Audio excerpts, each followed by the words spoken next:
And welcome into the Sportsocracy here on ESPN Asheville, 92.9 FM, 880 AM, and 1400. The Sportsocracy starts another week live on the iHeartRadio app and everywhere on YouTube as well.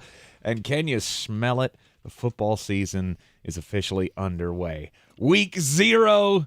How are those bangers, Jeremy? Woof. If you had Vanderbilt scoring 63 points, first of all, you're a witch. Second of all, good for you. I mean, it was Hawaii. I don't care. Vanderbilt scored 60 points 3 times in program history, and the third one was Saturday. Right. First time since 1969 that Vanderbilt had put up 60 points in a game, and I would say that I'm not sure Vanderbilt miss. couldn't score 60 points on a group of Girl Scouts. So the fact that they did it on an FBS football team, all right, I'll take my lump on that one. Got a whole lot of picks to get back right this week. Oh, absolutely. Week 1, right around the corner. Everything kicking off on Thursday night. I think there's like 20 games on Thursday. Oh, this week's going to be just aggressive. Phenomenal. Backyard brawl on Thursday. You rest assured, there will be some country road singing happening on Thursday. Nice. He is all amped up for the West Virginia season. I can't tell you that I'll be picking them, but I will be singing the song. Hey, at least you know who the starting quarterback of the Mountaineers is going to be. Well, it was JT Daniels or maybe me. So I'm really glad that Neil Brown put that out because I had no clue. Just want everybody to know JT Daniels is going to be the starter for the West Virginia Mountaineers. Yeah, week 0 kicked off pretty well for the North Carolina Tar Heels. I mean, it was much closer than they wanted it to be. I mean, that first half was, I'm not going to say it was nail-biting material, but well, here's what you learned. When you have a Florida A&M team coming in with 25 players down and it's that close, I feel like there's some concern. Where there's not concern is at the quarterback position. Yeah, because Drake May's he a dog. Yeah, you have found the quarterback, I can tell you that much. Hey, the May family, all about making big plays for the North Carolina Tar Heels. Mark did it back in the day as a quarterback for the Tar Heels. Luke did it on the basketball team, and Drake now sets all kinds of records coming in his first game as a starter in Carolina. You know who didn't make plays? Nebraska. All right. Yeah, good job triggering me into that one again. Poor Nebraska, which is going to be the subject of our daily draft today in the top of the third hour of the program. Worst college football hires of the last 25 years. And I believe Scott Frost will be making an appearance on the list. Yeah, who gets who gets the first crack at him? Who will take him early? That's the question in the daily draft. Oh, you'll take him earlier than I will. Because there is certainly there is a coach that I am no doubt taking, and I have the number 1 pick. Is there a couple of them? I feel like there should be a couple of candidates for you. Well, there's one specifically. There's one that's a no-doubter. The one that you famously gave up on in a day. Yep. He'll be on the list. He's on my short list too. I'm gonna give you the opportunity to take him, so you better take him early. Well, I have the number 1 pick, so I'll just go ahead and tell you, you're not gonna get the chance to take him. Oh, Nebraska falls on their face in week 0 for the second year in a row. We got NFL cuts being made. We'll get into who's being cut. What are going to be the closest calls around the league. Preseason has finally wrapped up. It's only been 3 weeks of it, but I've tapped out on the preseason. Like, can we just skip it? Can we just move on? Well, I did finally see the Jets' first-string defense play a conscious quarter of football. Well, that was against the Giants. So. I don't care. I don't care who it was. I don't care if it was against Hawaii. I at least have seen us get consistent pressure on a quarterback, which gives me a reason to watch the NFL. All right. Also, of course, the NFL Top 100 is on the tip of everybody's tongues today because, of course, number 1, baby, Tom Brady. I'm saving that until the 5 o'clock hour just so when I get really angry talking about it, I can immediately go home. There you go. It'll be a good segue into your I'm Mad segment. Tom Brady, number 1 in the NFL Top 100. Plus, we'll probably talk at some point about what's going on. What's going on with old Tom? He's got a A lot of poo going on in his life, apparently. Yeah, Tom's just things are happening. I'm sitting back waiting for the triumphant fail of the Tampa Bay Buccaneers. We appreciate everybody who joined us over the weekend on the Fantasy Football Half Marathon on Saturday. There's been a lot of checking up on you and on Brian Haynes. I think they just know that I am the vet of this group. I'm completely fine. I was some good sleep that night. Yes, I'm sure you did. I did. I'm sure you did. I did. It was a lot of fun though, hanging out with everybody, and good little precursor to the football season that is right around the corner. Brian Haynes will be joining me this Wednesday live for our first uncensored morning show. People have been clamoring for that for a long time, so your presence is expected. A lot of things went into this. Right. Wednesday morning, look for that out on the YouTube stream. If you do not, or if you've not already, subscribe to the YouTube channel so you can get the alerts every time that content goes out. We go live, special events, early morning shows, regular show here 3 to 6 every afternoon on ESPN Asheville and the iHeartRadio app. All of it available to you. So subscribe to the YouTube channel. Then also get your ticket into the chat each and every day. We are live in the Ingles Studio. Ingles Supermarkets, low prices, love the savings, and yes, Scott Frost. He never disappoints, does he? I mean, unless you're a Nebraska fan. Oh. I'm in a fantasy football league with like 3 Nebraska alums, and so they love talking about Nebraska football. And the silence has been deafening of what are we doing here? There's no turnaround coming. You didn't think it could get bad enough, but you go all the way to this big hyped up game, the Cornhuskers in Potato Town in Dublin, Ireland, and they just fell on their faces. You got a 28-17 lead, and what the hell are you doing trying to kick an onside kick in the third quarter? I will tell you the greatest stat I have heard all weekend long. Nebraska fired Bo Pelini. Yes. Because he could not seemingly get win over 10 the hump. games. Yeah, he couldn't win 10. But he could win 9. He could. A lot. How many games in a row would Scott Frost have to win to get his winning percentage at Nebraska to where Bo Pelini's was? 22. You're too low. Oh. It's 50. Wow. He would have to win 50 games in a row. He'd have to not lose a game for 4 years to get to where Bo Pelini was. It's never going to happen. The No. dude's not even going to make it through the season. I thought this was a year that you could at least get to bowl eligibility. You do catch North Dakota and the Fighting Clay Heltons of Georgia Southern the next 2 weeks. There you go. Going to bounce back, be 2-1. You get a little Indiana, which is bad. And at Rutgers. All right, so you got a possibility to be 4-2. Yeah, because there's an Oklahoma there. Yeah. You got no shot. Yeah, there's an Oklahoma there. There's a Michigan, there's a Wisconsin, an Iowa, Minnesota. Yeah, the Purdue. back half of that schedule, there's not a lot of room for wins. No, there's not. And I'll be honest with you, did it not look exactly like Nebraska has looked for the better part of the last 10 years? Yes. Oh, so you can kind of move the ball. You're not great at it, but kind of. You're doing stuff. You're scoring points.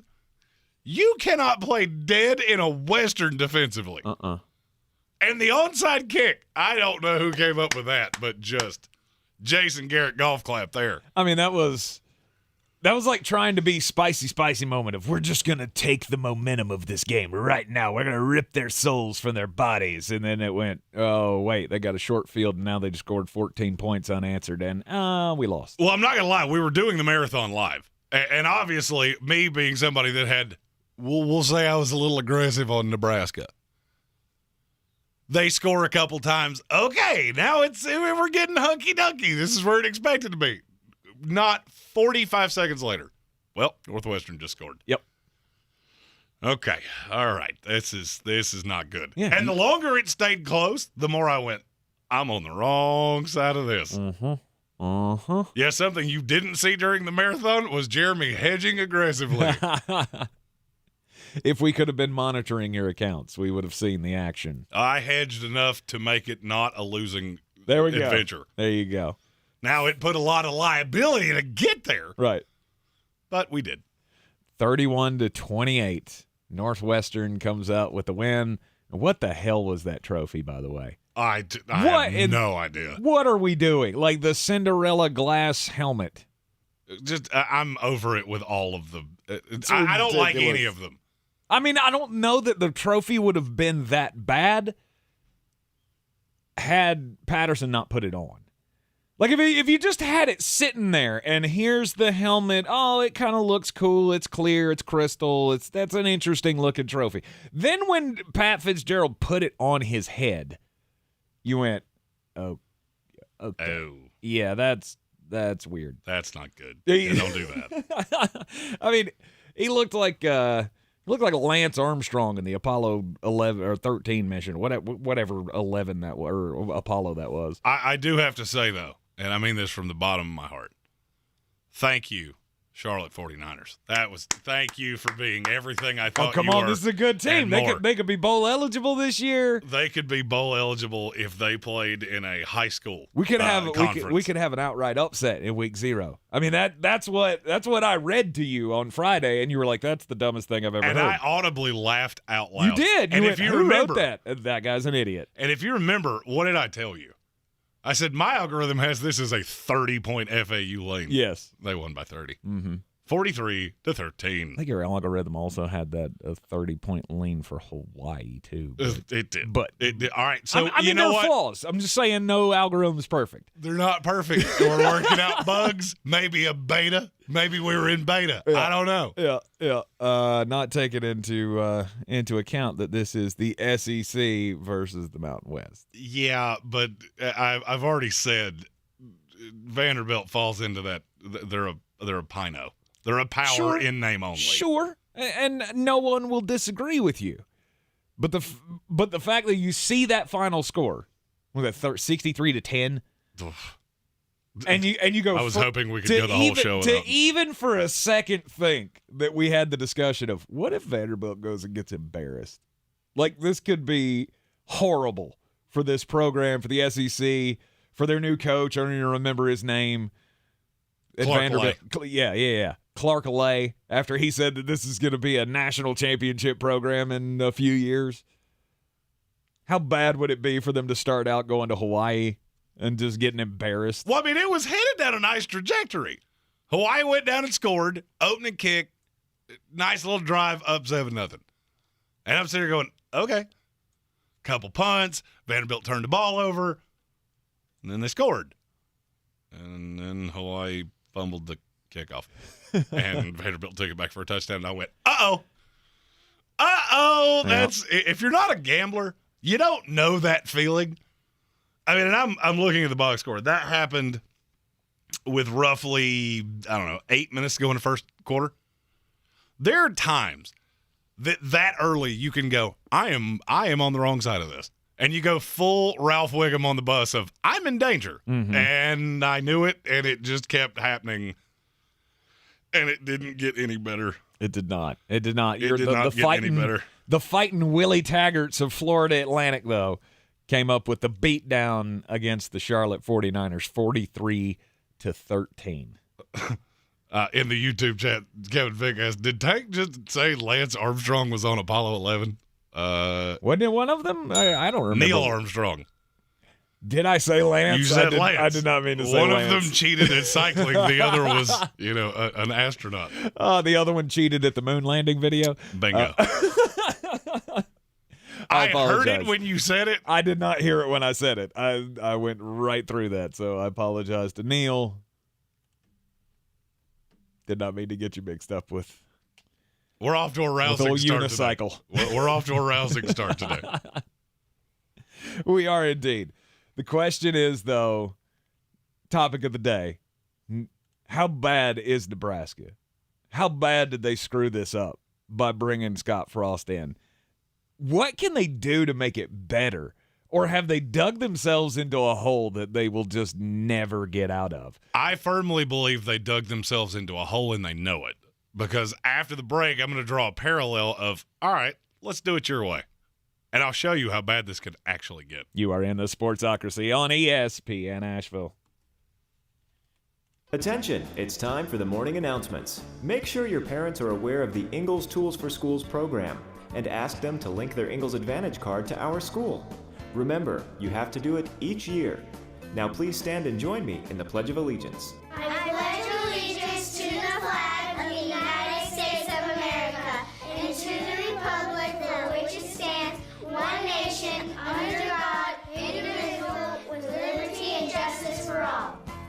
Tired of getting dinged by monthly fees on your checking account? You need Simple Checking from Home Trust Bank. With Simple Checking, you get all the essential checking services for free, including 100% online access and a free Visa debit card. It's everything you need from a checking account, but no hoops, no surprises, no monthly fees. Stop by today or call 800-627-1632. Simple Checking at Home Trust. Ready for what's next. Member FDIC, Equal Housing Lender. I believe real estate isn't about properties. It's about people. I am Clarissa Marshall with eXp Realty, serving all of Western North Carolina. Navigating the home buying and selling journey can feel overwhelming at times, and that's why having an agent who cares about you and your needs is key. I'm a native of Western North Carolina, and I close over a home a week. I'm an expert in the market, pricing my sellers correctly to net you the most money, and working as a skilled negotiator for my buyers. Please give me a call today at 828-774-6343 to set up a complimentary market analysis. The Honest Truly Calming Collection is our must-have for Hazy's nighttime routine. The tear-free shampoo body wash and moisturizing conditioner help make bath time easy. The Truly Calming face and body lotion nourishes his delicate skin throughout the night. Honest overnight diapers keep leaks on lock for up to 12 hours, so we can both get a good night's sleep. For sweet dreams, end your kiddo's day with the Honest Truly Calming Collection. You wash your hands and brush your teeth, but what about your nose? How do you clean your nose? With Navage. Navage pulls saline in one nostril, around the back of the nose, and out the other nostril, flushing out allergens, mucus, dirt, and germs, and it's why nose cleaning is the next evolution in daily personal hygiene. People try Navage for lots of reasons: sinusitis, allergies, snoring, things that make it hard to breathe through your nose. But over time, they also find that cleaning their nose makes them feel better, a lot better. Nearly 3 million Navage users have written more than 100,000 reviews, averaging 4.7 stars, saying things like, "Best product I've ever used," and "Amazing, I love my Navage." That's because Navage helps you breathe better, sleep deeper, and snore less. But the biggest payoff is improved health. Here's the key point. Navage is good personal hygiene, and it's going to help you stay healthier. At Walmart, Walgreens, CVS, Rite Aid, Bed Bath, Target, and online. Navage, Navage. Clean nose, healthy life. Everyone, who's manning the front tonight? Big E's nightclub needs a bouncer with a military background. Dougie, I need you to keep eyes on the back. Security who lays down the no-no when the uns get too intense. That Swedish DJ duo is back tonight. Y'all remember last time. Indeed can help them hire great people fast. I need Indeed. Indeed you do. You can schedule and conduct virtual interviews all from your employer dashboard. Visit Indeed.com/credit and get $75 towards your first sponsored job. Terms and conditions apply.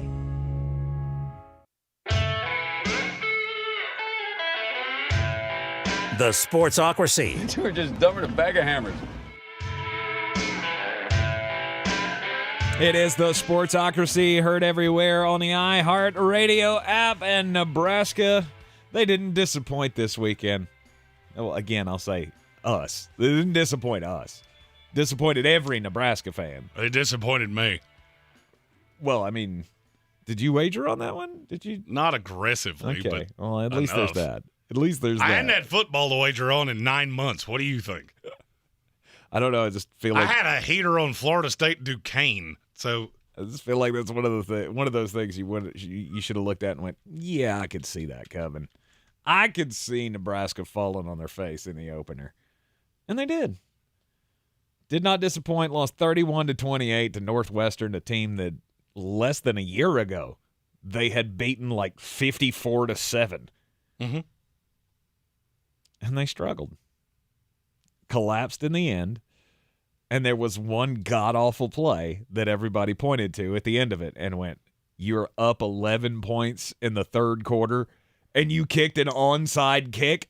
What are you doing, Brilliant. Scott Frost? Brilliant coaching. Which immediately gave them a short field. Northwestern in 5 plays went down, scored a touchdown. Then they got a stop. Then they scored another one, and then it was a different ball game. Well, and I'll be honest with you, that's not even the part that killed me. If I was a Nebraska fan, the thing that would be just ruining me right now, into the game, and I don't remember how many plays it was. I think it was 14. 14 runs in a row. Mm-hmm. You never could say. You knew exactly what was coming.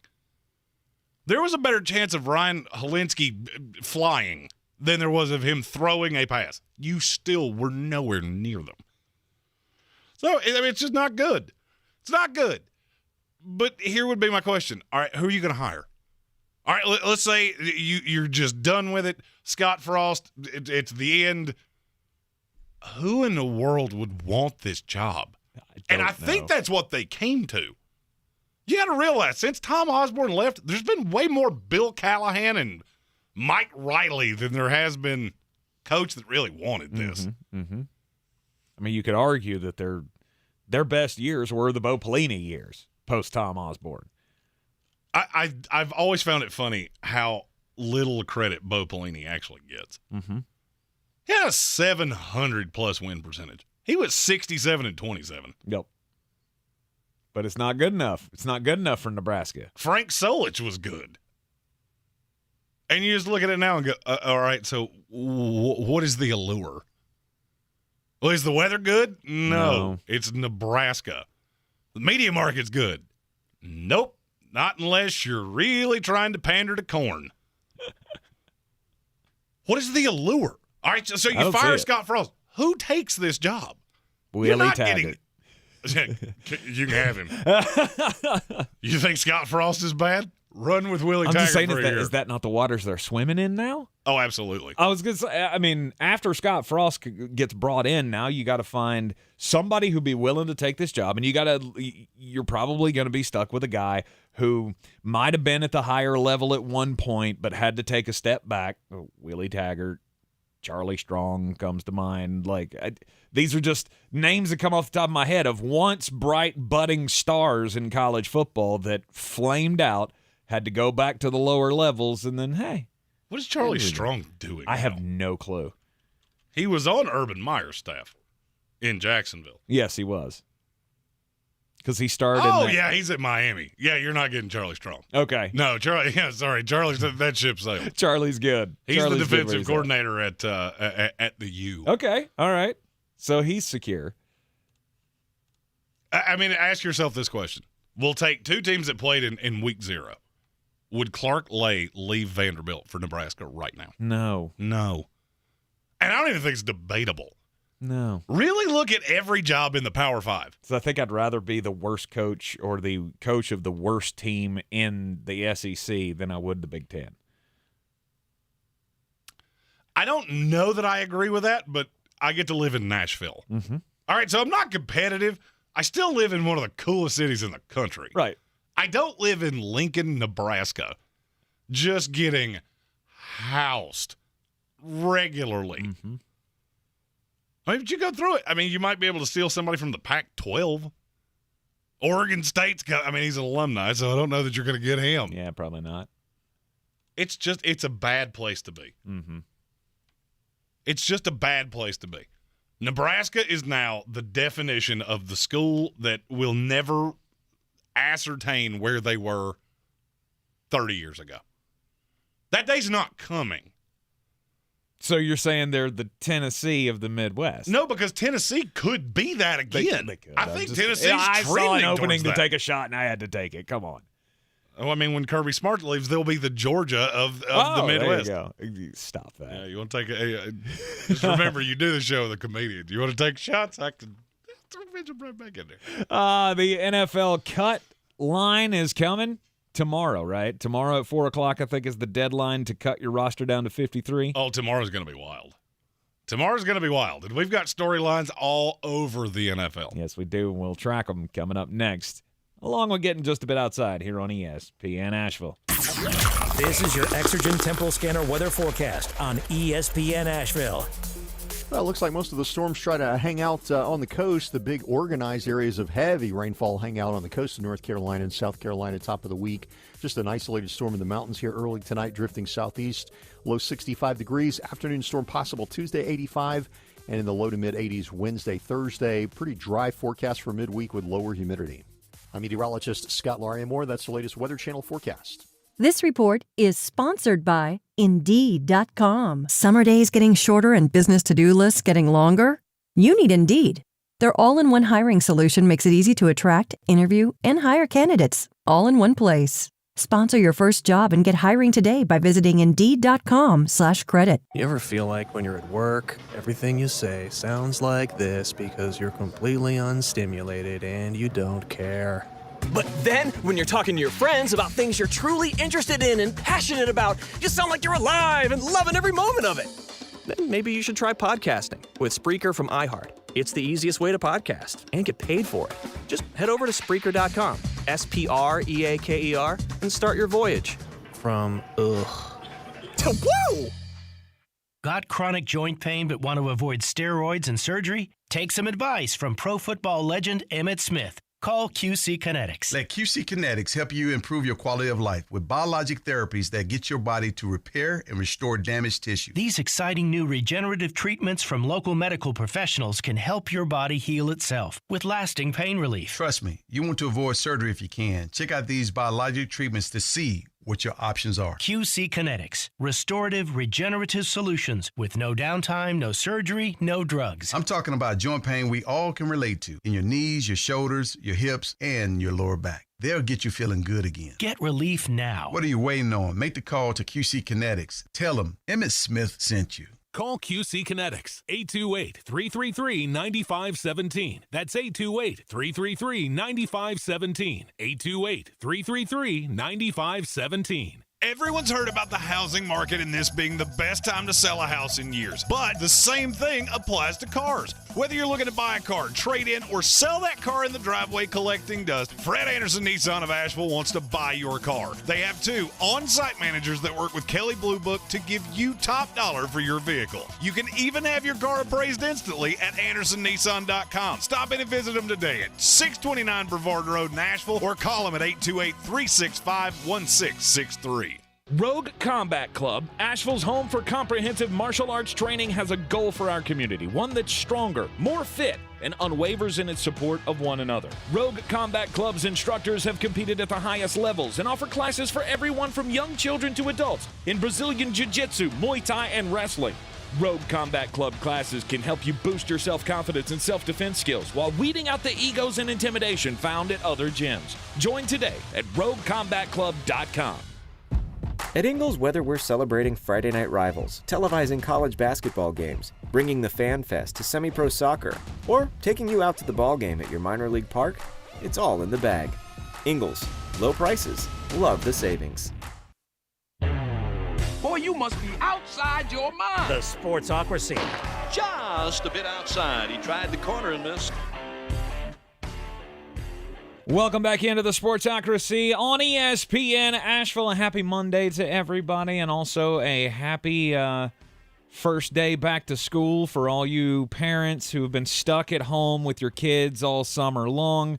I get they're getting ready to get off the school bus here in about 5 minutes, so I hope you enjoyed your first day of peace in 3 months. Hats off to all the teachers as well, having to get back to the schedule and have to put up with all the snot-nosed rugrats around the area that aren't yours. You do a fabulous job, and we all are a better society for it. Anyhow, it is time to get just a bit outside, and I turned 40 the other day, and I lived 40 years on this planet without, I don't think, ever knowing that Willie Mays was once a New York Met. I was born in 1982, so this happened 10 years before my birth. Obviously, the best years of Willie Mays' career were either with the New York Giants or with the San Francisco Giants. Well, then, 1972, when the Giants had finally felt that their relationship with Willie Mays, the Say Hey Kid, had been enough, he was immediately scooped up by the New York Mets, whose chairman of the board and then owner was a huge New York Giants fan when she was growing up in the area. Joan Whitney Payson immediately jumped in to get her childhood hero signed to the New York Mets. He spent 2 years there, never really did anything, but then something surprising happened at Old Timers Day on Saturday afternoon. No one apparently knew that this was going to happen, but it was Old Timers Day, and they had a ceremony for Willie Mays where they retired his number 24 jersey for the New York Mets. And part of me felt like, well, that's kind of cool. Like, all those years put in New York for Willie Mays and starting his career out with the New York Giants, he's going to have his number now forever posted in a ballpark in New York. It's a great story. I had no clue that he was a New York Met in the twilight of his career. But this is apparently a promise that Mrs. Payson gave to him when he came back to New York, was you will be the last one to ever wear the number 24. Unfortunately, she died shortly after Willie Mays retired in 1973, and it went through the years where only a couple of guys ever wore number 24. So it was like kind of known in the building, but nobody ever pushed the let's retire his number thing. And then they paid it off on Saturday. I thought it was a very cool thing, and also, again, something new that I did not know. I have two outside stories, and they both have something to do with things happening not on a football field, at a football game. Okay. The first one, the Cleveland Browns played in a preseason game over the weekend, and Twitter just got all up in its feelings because a camera caught Martin Emerson, rookie corner out of Mississippi State, guy that I really liked in the draft process, has played pretty well. Well, they caught him on the sideline with a bag in his hand that looked as though he might have been doing nefarious Josh Gordon type things on the sideline. Really? Okay. A, why in the world would you have it on the sideline? B, once you see the picture of what it actually was, maybe you should stop talking about it. This trended for over 24 hours, even after it was unveiled that it was a bag of oregano, sunflower seeds. How do you mistake High sunflower definition. seeds? It was fuzzy on the regular standard def broadcast. Oh. Because you got to understand, they're shooting that from very far away. Yeah, but I just don't understand the thought process there. Like, oh, look, the guy's got a bag of... Oh, it's a bag of weed. He's got a bag of weed on the sideline. Well, I mean, this is the same team that employed Josh Gordon for an extended period of time. So, maybe they're just a little touchy about it. I figured you would know the difference. And I will say, in the low light, it did look a little nefarious. Then you see it in HD and go, oh, sunflower seeds. So, what? He's just eating leaf on the sideline? That doesn't make any sense. Once you figured out what it was. Wasn't that hard to figure out. Now, the Nebraska-Northwestern game that we were referencing earlier, the game was fine. It was competitive. They showed nicely at Aviva Stadium in Dublin, Ireland. But there was a problem in the stands. Not long before kickoff, their hospitality provider said, well, we're having a bit of an issue in the stadium with our credit card readers. Well, apparently over the course of the first quarter, it only got worse. Nobody carries cash. No. So what was the solution in Dublin, Ireland? Free beer for everybody! Yeah! For 2 full quarters. Over 2 hours. All the beer was free. Just show up with a cup. We'll give you all of it you want. That's awesome. Because Ireland, my people. That is my heritage right there. That is how we settle the problem. Well, we have all of this beer. Where else are we? What are we going to do with it? Might as well give it away. I mean, personally, that's exactly how you do this. There was no estimate on how much they actually lost. Sum up is the vendor that does their credit card billings. Well, apparently their servers just went completely down. There were so many people in this stadium using cell phones, it shut down their server. So, for 2 hours, free beer. And if you're a Nebraska fan, it couldn't have come at a better time. I was going to say, you couldn't have asked for a better gift. Although you were celebrating drinking through the first half, and then the second half was when you could have needed the free beer after you blew the lead. That's when the free beer should have. Well, I mean, it was happening when you did it the first time. Second time, that's when you had to start paying for your beers. Right. It's a great solution, though. We can't charge it. That? Well, then just take it. Leave it up to the Irish to come up with the best possible solution for everybody. We'll just take the loss. Everybody get drunk. How fast do you think the word went around in that stadium, too? Apparently, it was quick. Hey, there's free beer. Well, apparently, once word got out, people just started going to get 8 of them at a time. Of course they did. Which is exactly what I would do. Absolutely. I now no longer care about the game. I want to sit here and you fill my cup as many times as you will before you tell me to go away. House these beers as much as possible. I need 7 seconds. You can actually be pouring the next one while I'm dealing with this one. And you wouldn't feel bad about it for a second. Not even a little bit. Not even a little bit. If they had come up with some kind of a honor system of you come back and tell us how many beers and then you could pay us. 4. Would you have done it? 100%. I had 4. I had 4, even though you had 45. At a time. Now, you see, that's the thing. I didn't finish the sentence, and you did not ask me to. Okay, Aaron Rodgers. Mister, I'm going to omit some information here. Bingo. I am immunized. God. I am immunized. That is all I am here to tell you. I mean, I know that's not the purpose of this segment, but what was he thinking? Why bring that back up? Why go on Joe Rogan's podcast and bring that back up so people could talk about it again? Because he likes to mess with you. I guess so. I mean, it doesn't mess with me. I didn't care either way. But now everybody's having the debate again. Oh, did he lie? It depends on what your definition of lie is. Omitting information, is that the same as lying? Misleading? Okay. Lying might be a strong word. Cut day's coming up tomorrow in the NFL. What is the... I guess Jimmy Garoppolo's got to be the biggest name that we're looking at going, who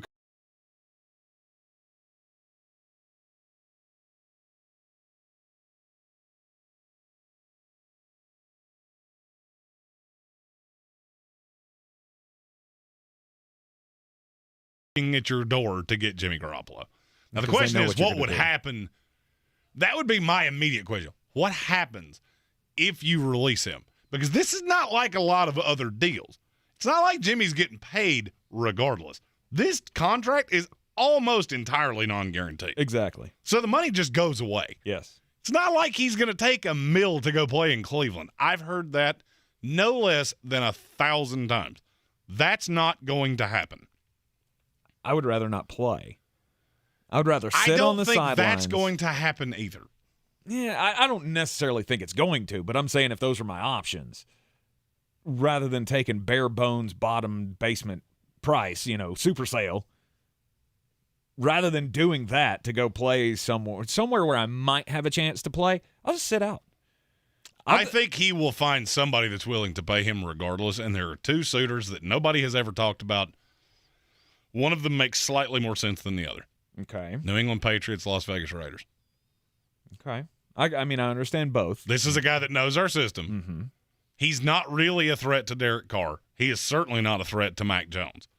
But he would be beneficial to have in the room, and if something happens, it's better than us going to Jared Stidham or Brian Hoyer. True.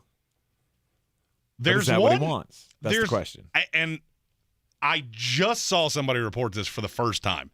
I was fully planning on talking about this. There is a player very close to here. I'm not 100% sure he doesn't get moved. There are a slew of receivers that are available. Mm-hmm. Story over the weekend, Denzel Mims. We talked about that last week. Yes. And, of course, he goes out with the third stringers, has 7 catches, 107 yards, and a touchdown. Mm-hmm.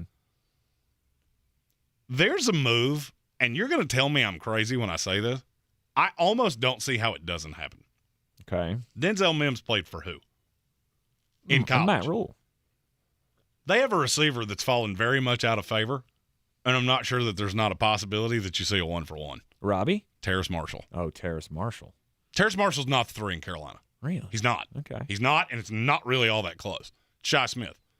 He has drug him all offseason long. Shi Smith's the number 3 receiver of the Carolina Panthers.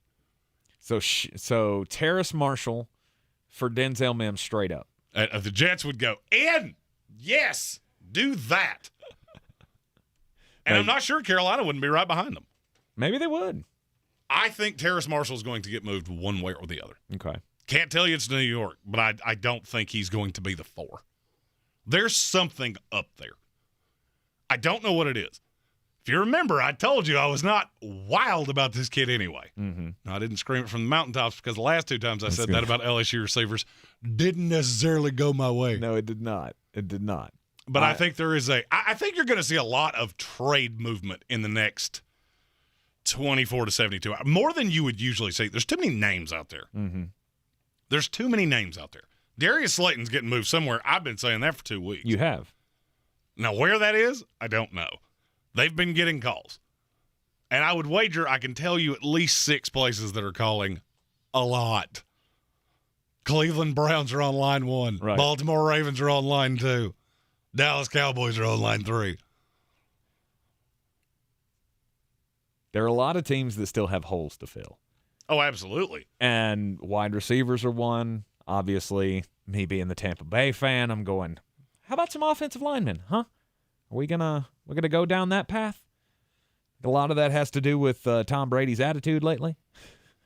And you mark my words, I don't make a habit of breaking stories because it's not really what I do. Mm-hmm. You mark my words, what I'm getting ready to say is going to happen. Okay. Isaiah Wynn will be the starting right tackle of the Las Vegas Raiders.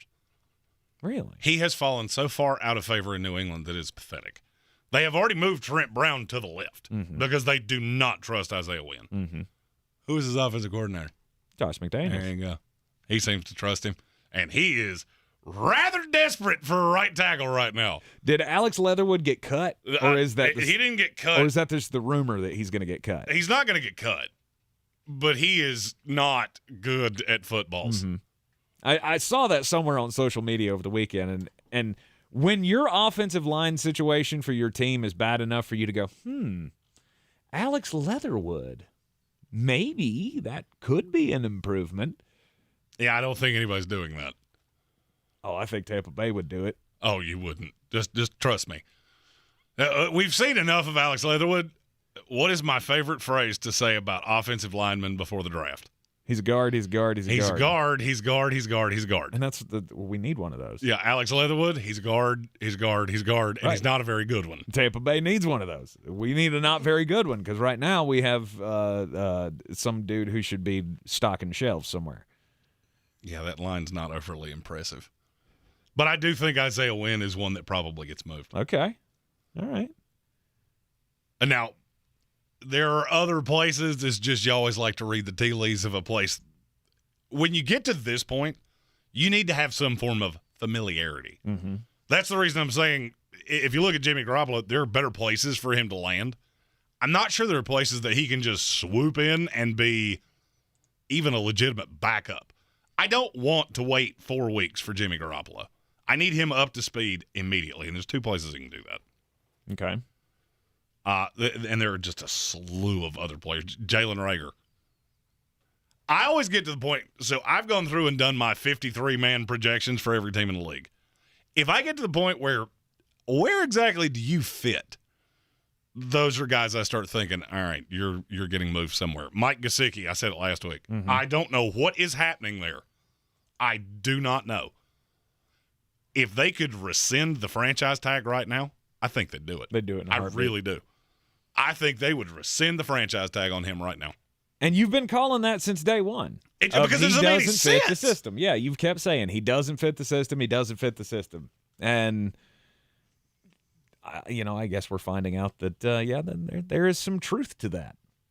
When you have a pass catcher that good, what are you going to do with him? You got to find somebody that's going to be willing to give you something for him. Well, I mean, and somebody would, but it's not going to be what you think.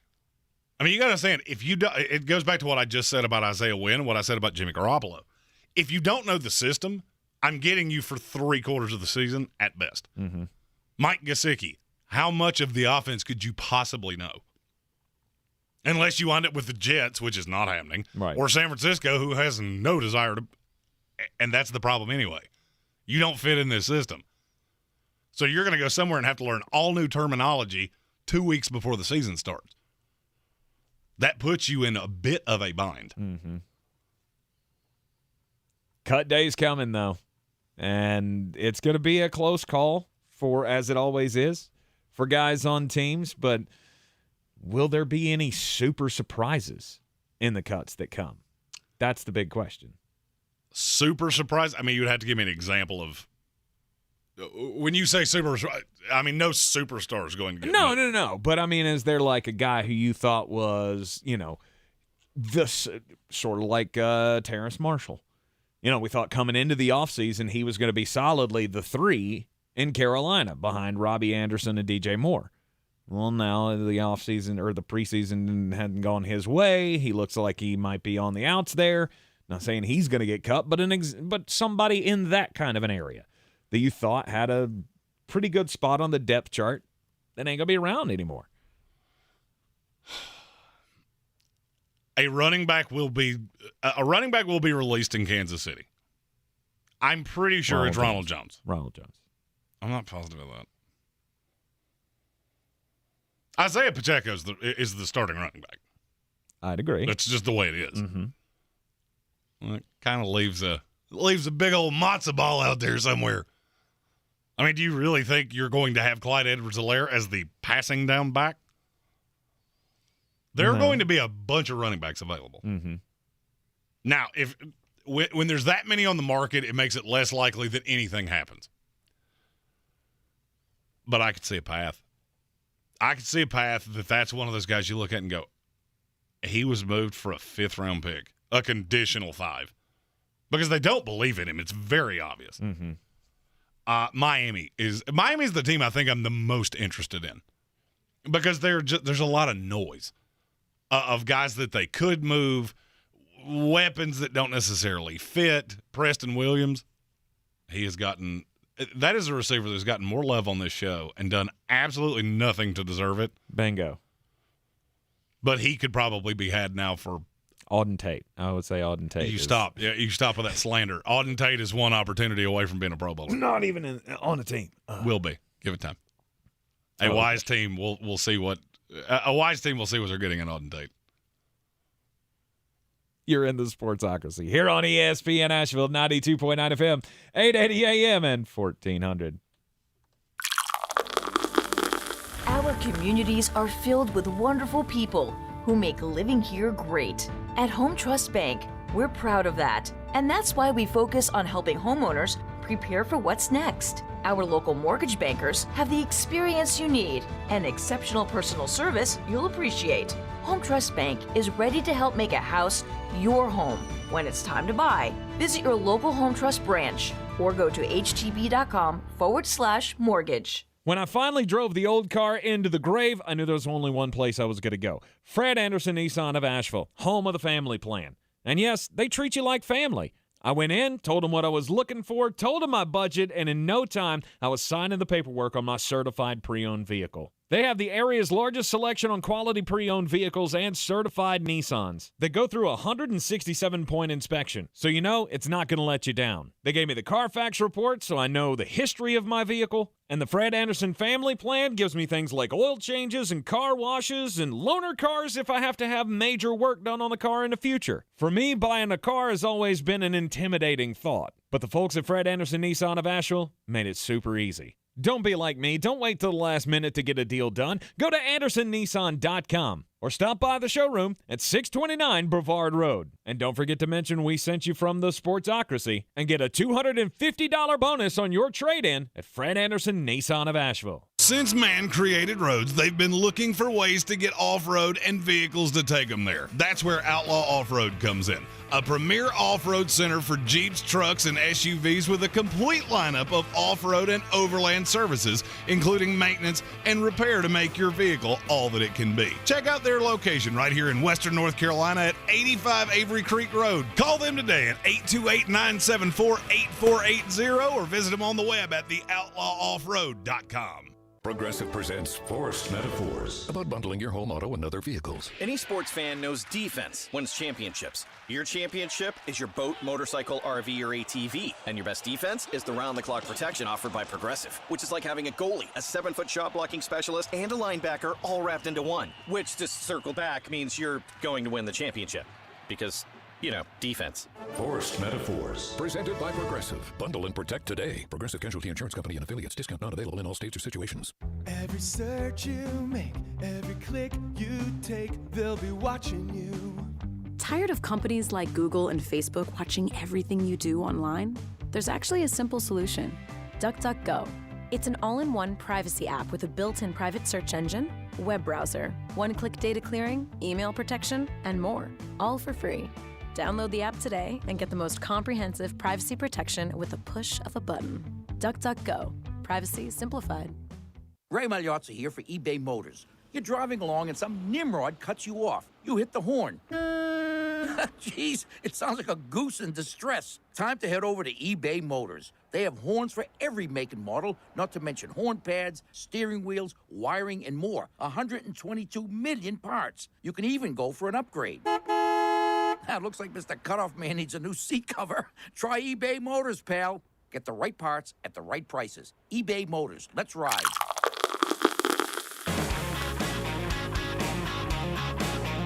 The Sportsocracy. Why are you smiling? Because I love football. Yes, we are only, is it 10 days? 10 days away from the start of the NFL season? Can't wait. 11 days? Can't Something wait. like that. It's, wow. It's not going to be long. Next Thursday is when everything gets underway. The cut deadline is tomorrow at 4 o'clock. We're talking about surprise cuts that could happen, trades that could happen before the deadline. And I do have to ask you this, because there was a day about 2 weeks ago where you came in and you had one of your dogmatic statements of, all my sources are telling me Mason Rudolph's going to get traded to the Detroit Lions. Mason Rudolph is going to be traded from the Pittsburgh Steelers, and I've heard nothing about it since. I am as perplexed as you are. I had been told it was done.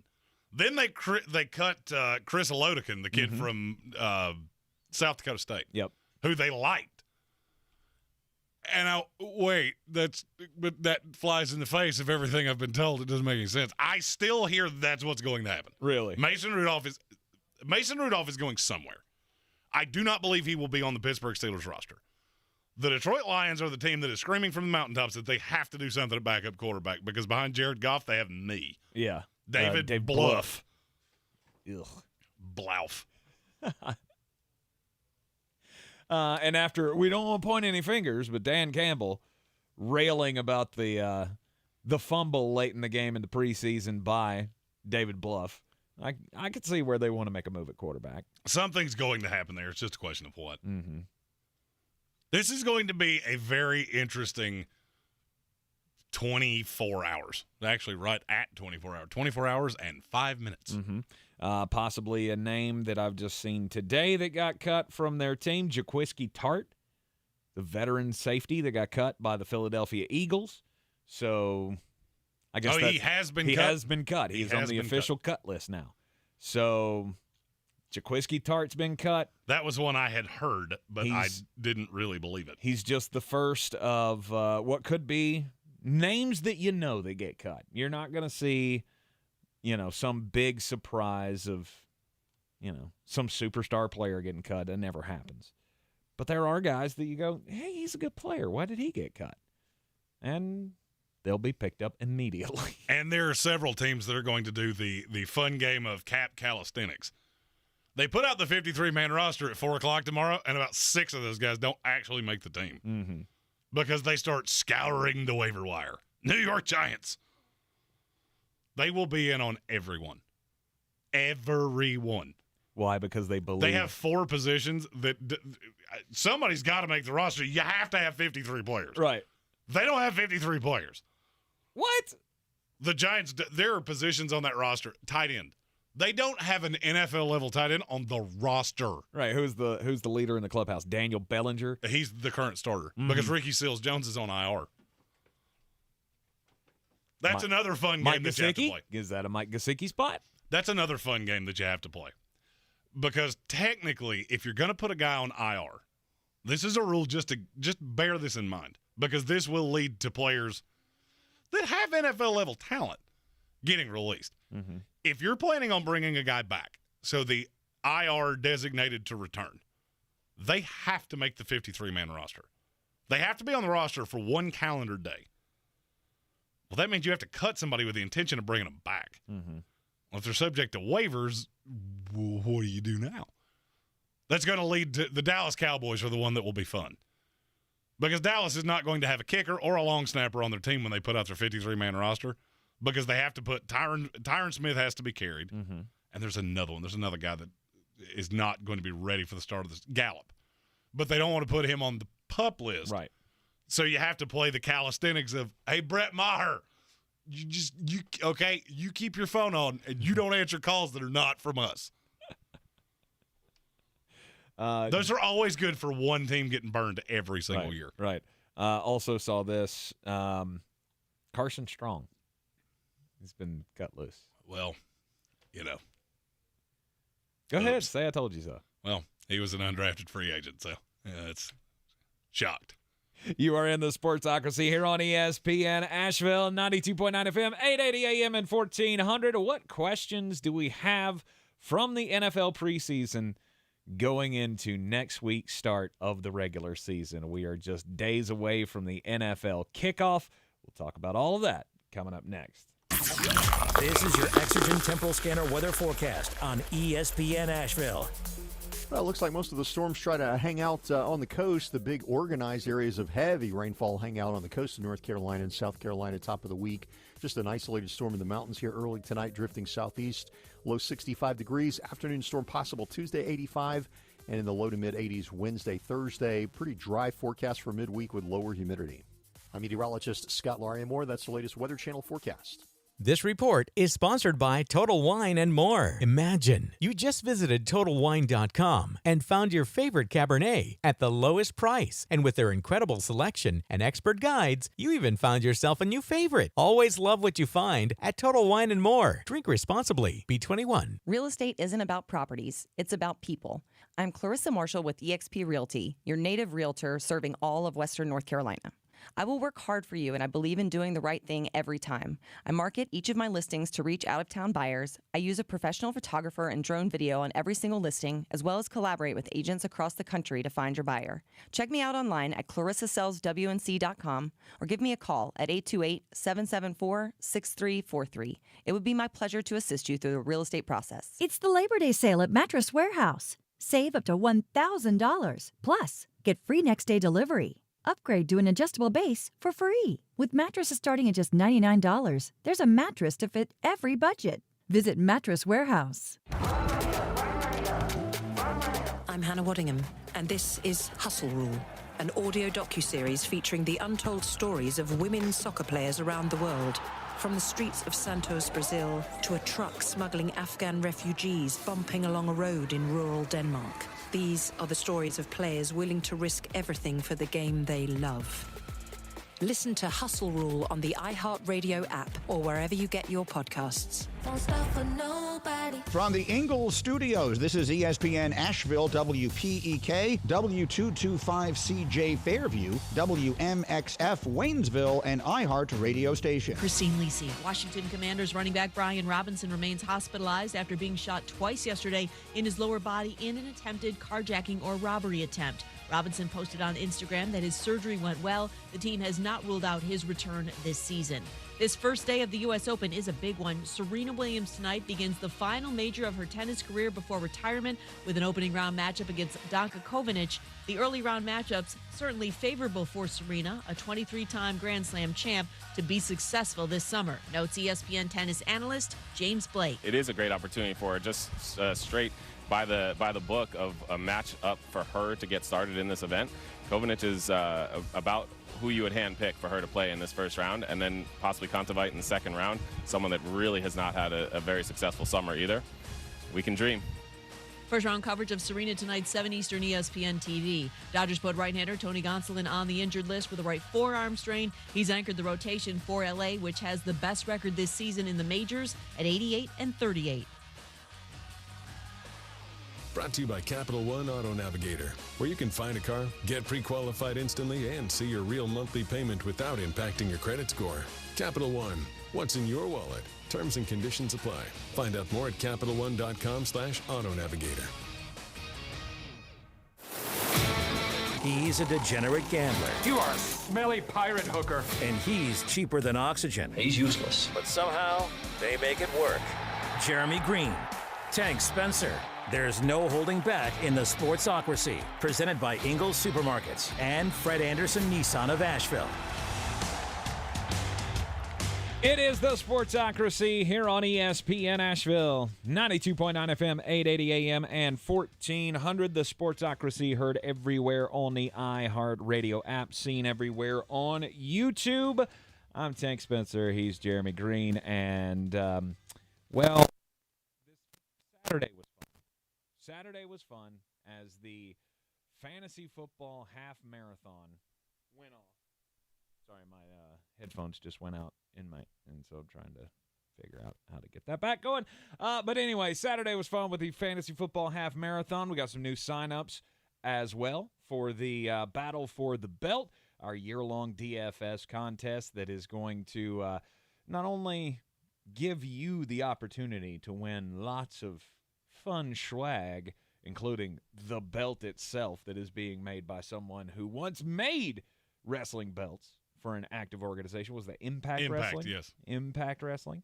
We'll have the Sportsocracy GOAT belt, as it's referred to, that will be going to the winner, along with a fantastic prize pack. Tell them more. We got a $500 car voucher from our friends at WNC Auto Detailing, a $500 Amazon gift card, gift cards from our partners at Ingles Markets, $100 from Twisted Laurel, and you become the 2023 Sportsocracy Fantasy Football Expert, which will allow you to do a segment every week next year talking fantasy football with us. And, of course, you get the title of Beer City's best fantasy football player. And you get to keep the belt forever. Yeah.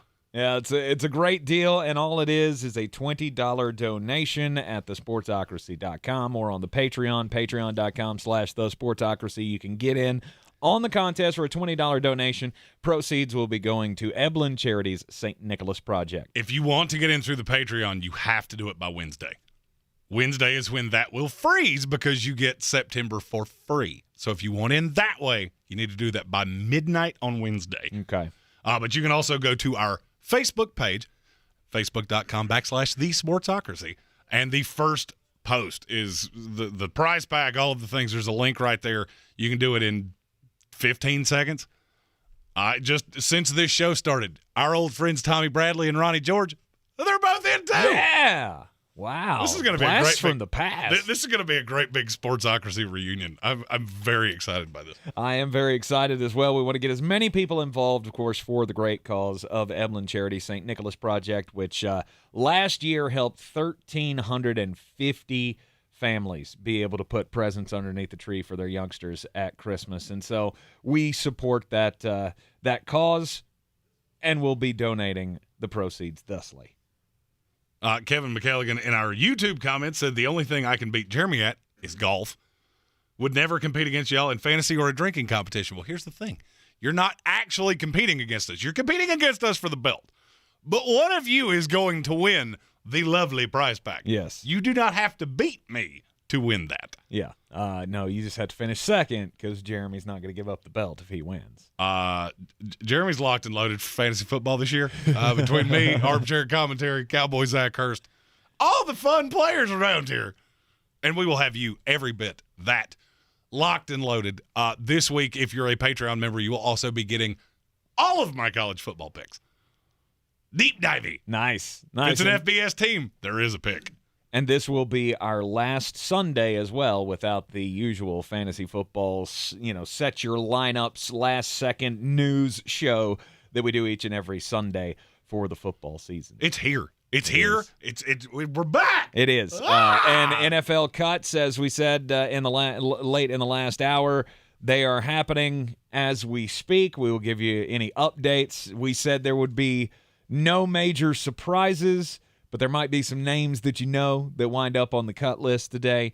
And the New Orleans Saints have cut a former first-round draft pick, Kevin White. R.I.P. for the 800th time, Kevin White. He has gotten, guess what, an injury settlement from the New Orleans Saints, and he will not be on the roster. Who's shocked? Yeah, nobody. Nobody's shocked. Again, a top 10 pick once in the NFL draft, straight out of West Virginia. Yep, missed by that the Chicago Bears. I'm not going to lie, I missed that one. You were all excited. You thought he was was. going to be something special. Well, I mean, he's 6'4" and he could fly. Of course, I thought there was He's the next Charles Johnson. Charles Johnson. Yeah. And Charles Rogers. Charles Yeah, that Johnson guy. was a That guy. fourth-string receiver for the Pittsburgh Steelers. Charles Wright. I'm all mixed up on my names today. I got little Lance bit. and Neil Armstrong. Are you still actively intoxicated I'm not. from Saturday? I'm not. What are you, a cop? That's my line, first of all. Well, there was a way I was going to get that saying in on the show today. But yeah, so questions going into the regular season from the preseason. What is your biggest question for a team? The Pittsburgh Steelers. Who's your quarterback? Mitch Trubisky. You know, a week ago, I would have been dead in the wool that you were right. I'm not so sure of that now. Really? I am not so sure of that now. Kenny Pickett has represented himself well enough. See, what I thought would happen is that Pickett would come in, there would be an obvious discrepancy. Learning curve. That's what I thought. Yeah. Well, the only problem is that Kenny Pickett looks exactly like Mitch Trubisky. Mm-hmm. And so is that enough? Is it enough to go tie goes to the runner on this one? Or if you've got a young quarterback who, again, is advanced age to be a rookie quarterback. He's 24 years old, right? Mm-hmm. So I get that he's older than the normal rookie quarterback. But do you want to trot him out there week one? Well, I wouldn't. Here's my thought. Week one, I don't love having to go to Cincinnati. But then I look at the next 3 weeks and go, you get 2 of these 3 at home, and the one on the road is at a Cleveland team with Jacoby Brissett. Mm-hmm. The 2 home games are the Patriots and the Jets. Yeah, but I want to get momentum. if I'm going to play Pickett this year at all, I need to do what New England did and get him some with Mac Jones, get him some early momentum. Mm-hmm. You tell me where else on that schedule you can do that. There is not a stretch of this schedule that is as advantageous as the first 4 games. Yeah.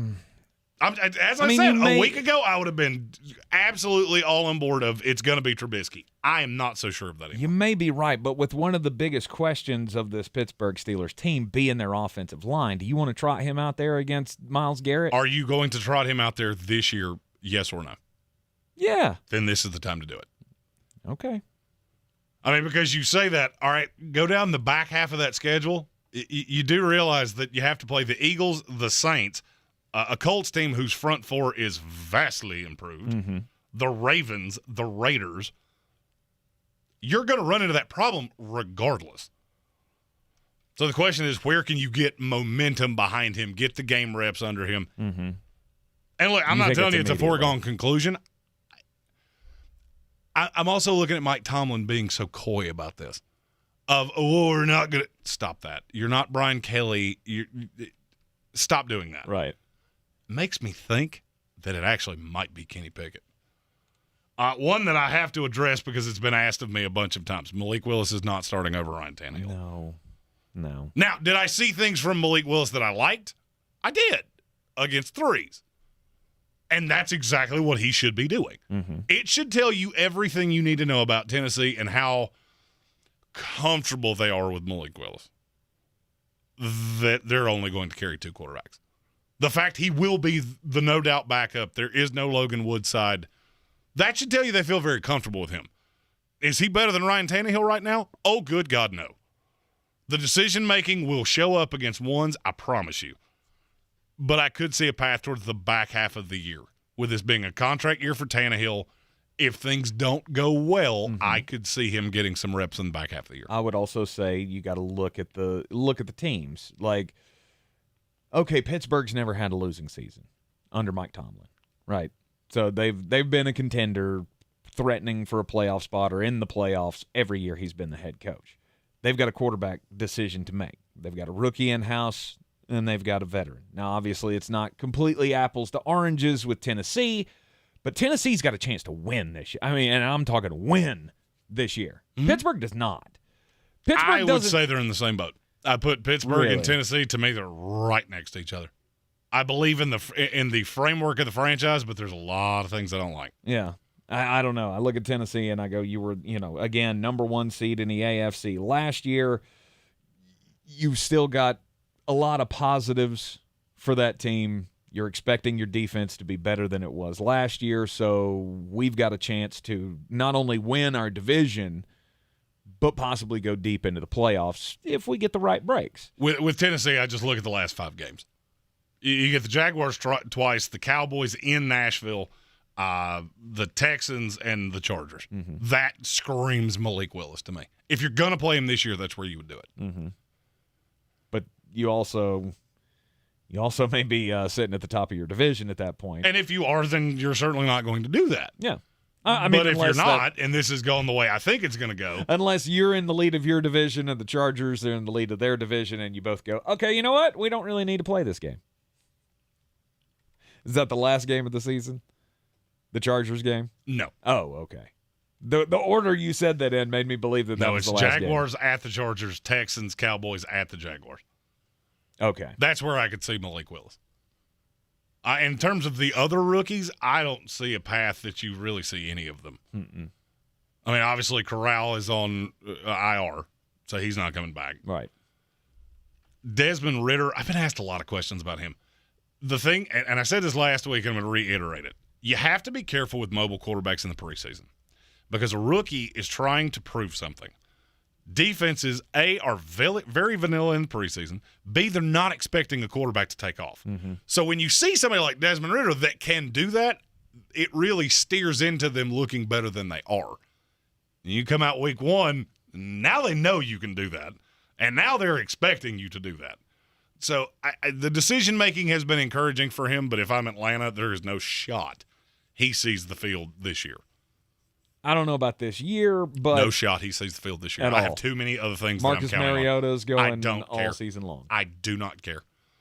I do not want to stunt the growth of a Drake London, a Kyle Pitts, Tyler Algier, if that's who your running back ends up being, your offensive line. You will stunt every person I just said by putting Desmond Ridder in that lineup. And the one I've been just enamored with, and I will continue to be enamored with, is Sam Howell. Mm-hmm. Played the entire last preseason game. Were there bumps in the road? Yes, but I do think he is the quarterback of the future for the Washington Commanders. Okay. Am I sitting here telling you it's going to be this year? No. But if I had to, I'll put it this way.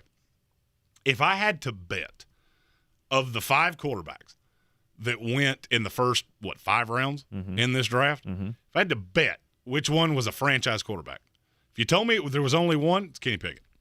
And I don't think it's really all that close. Okay. If you told me it was 2, it's Pickett and Sam Howell.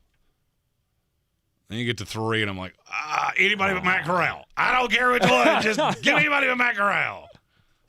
Because he is not good at footballs, no matter how much anybody wants to tell you he was. After the Sam Darnold injury, that Carolina quarterback room looks kind of thin right now.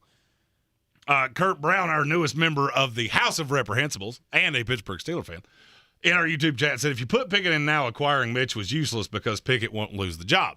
Here's where I disagree with that. Mitch Trubisky is as much a room guy. That's something that gets super lost. And I'm not taking a shot at him by any stretch. That gets lost in this. Mm-hmm. Just because you don't play does not mean that you don't have a value. There's a reason guys like, Colt McCoy. Colt McCoy is not a top 50 quarterback in this league. Why does he keep getting jobs? He's a great guy to have in the room. Great guy to have in the room. Mm-hmm. Really smart, really just digest the playbook, and that's the guy that your quarterback can lean on. Mitch Trubisky's going to need that. And I'm not talking about offensive coordinator's great. You know, having the Josh McDaniels-Brady relationship, that's tremendous. That doesn't happen very often. Matt Canada is up in the booth. I need somebody when Kenny Pickett, when things go awry, and old Tiny Hands is sitting on 2 interceptions, I need somebody that can go put their arm around him and go, RELAX.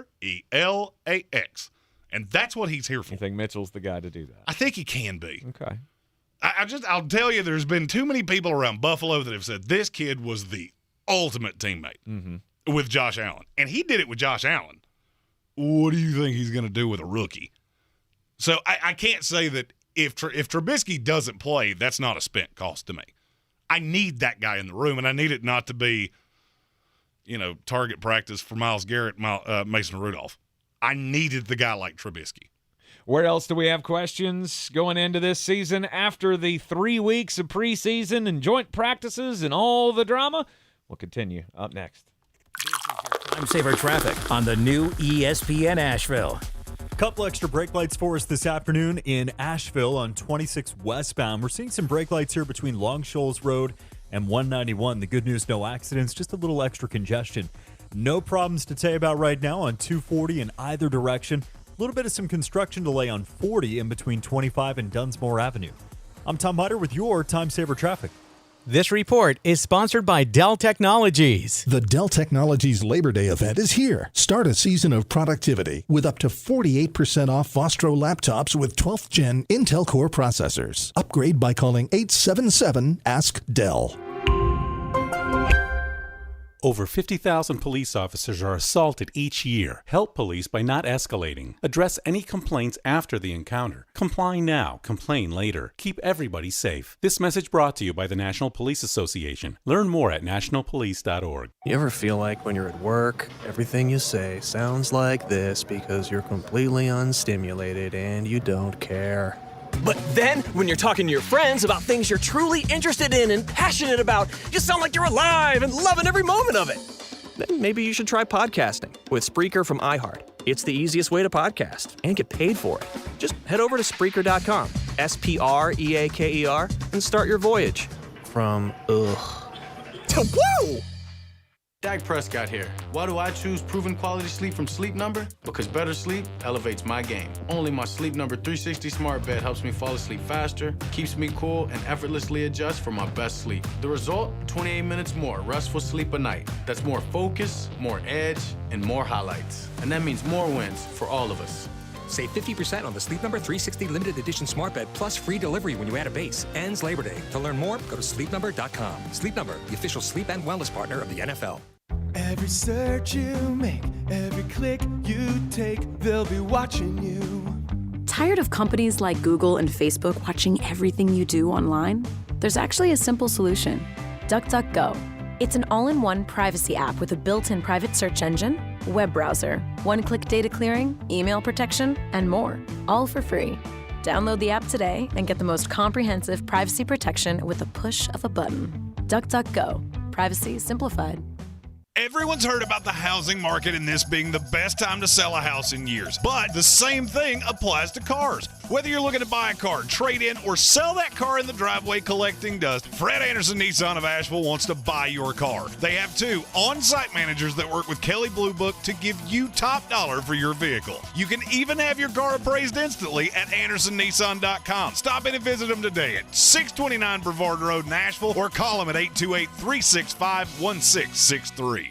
Did you know that Ingles sells more organics than any other store? Or that they run their own dairy? Or that they only serve USDA choice and prime meat? Did you know that they have more local craft beer than any place else? Or that they have Energy Smart stores? Or that they professionally slice and package imported cheese from Europe?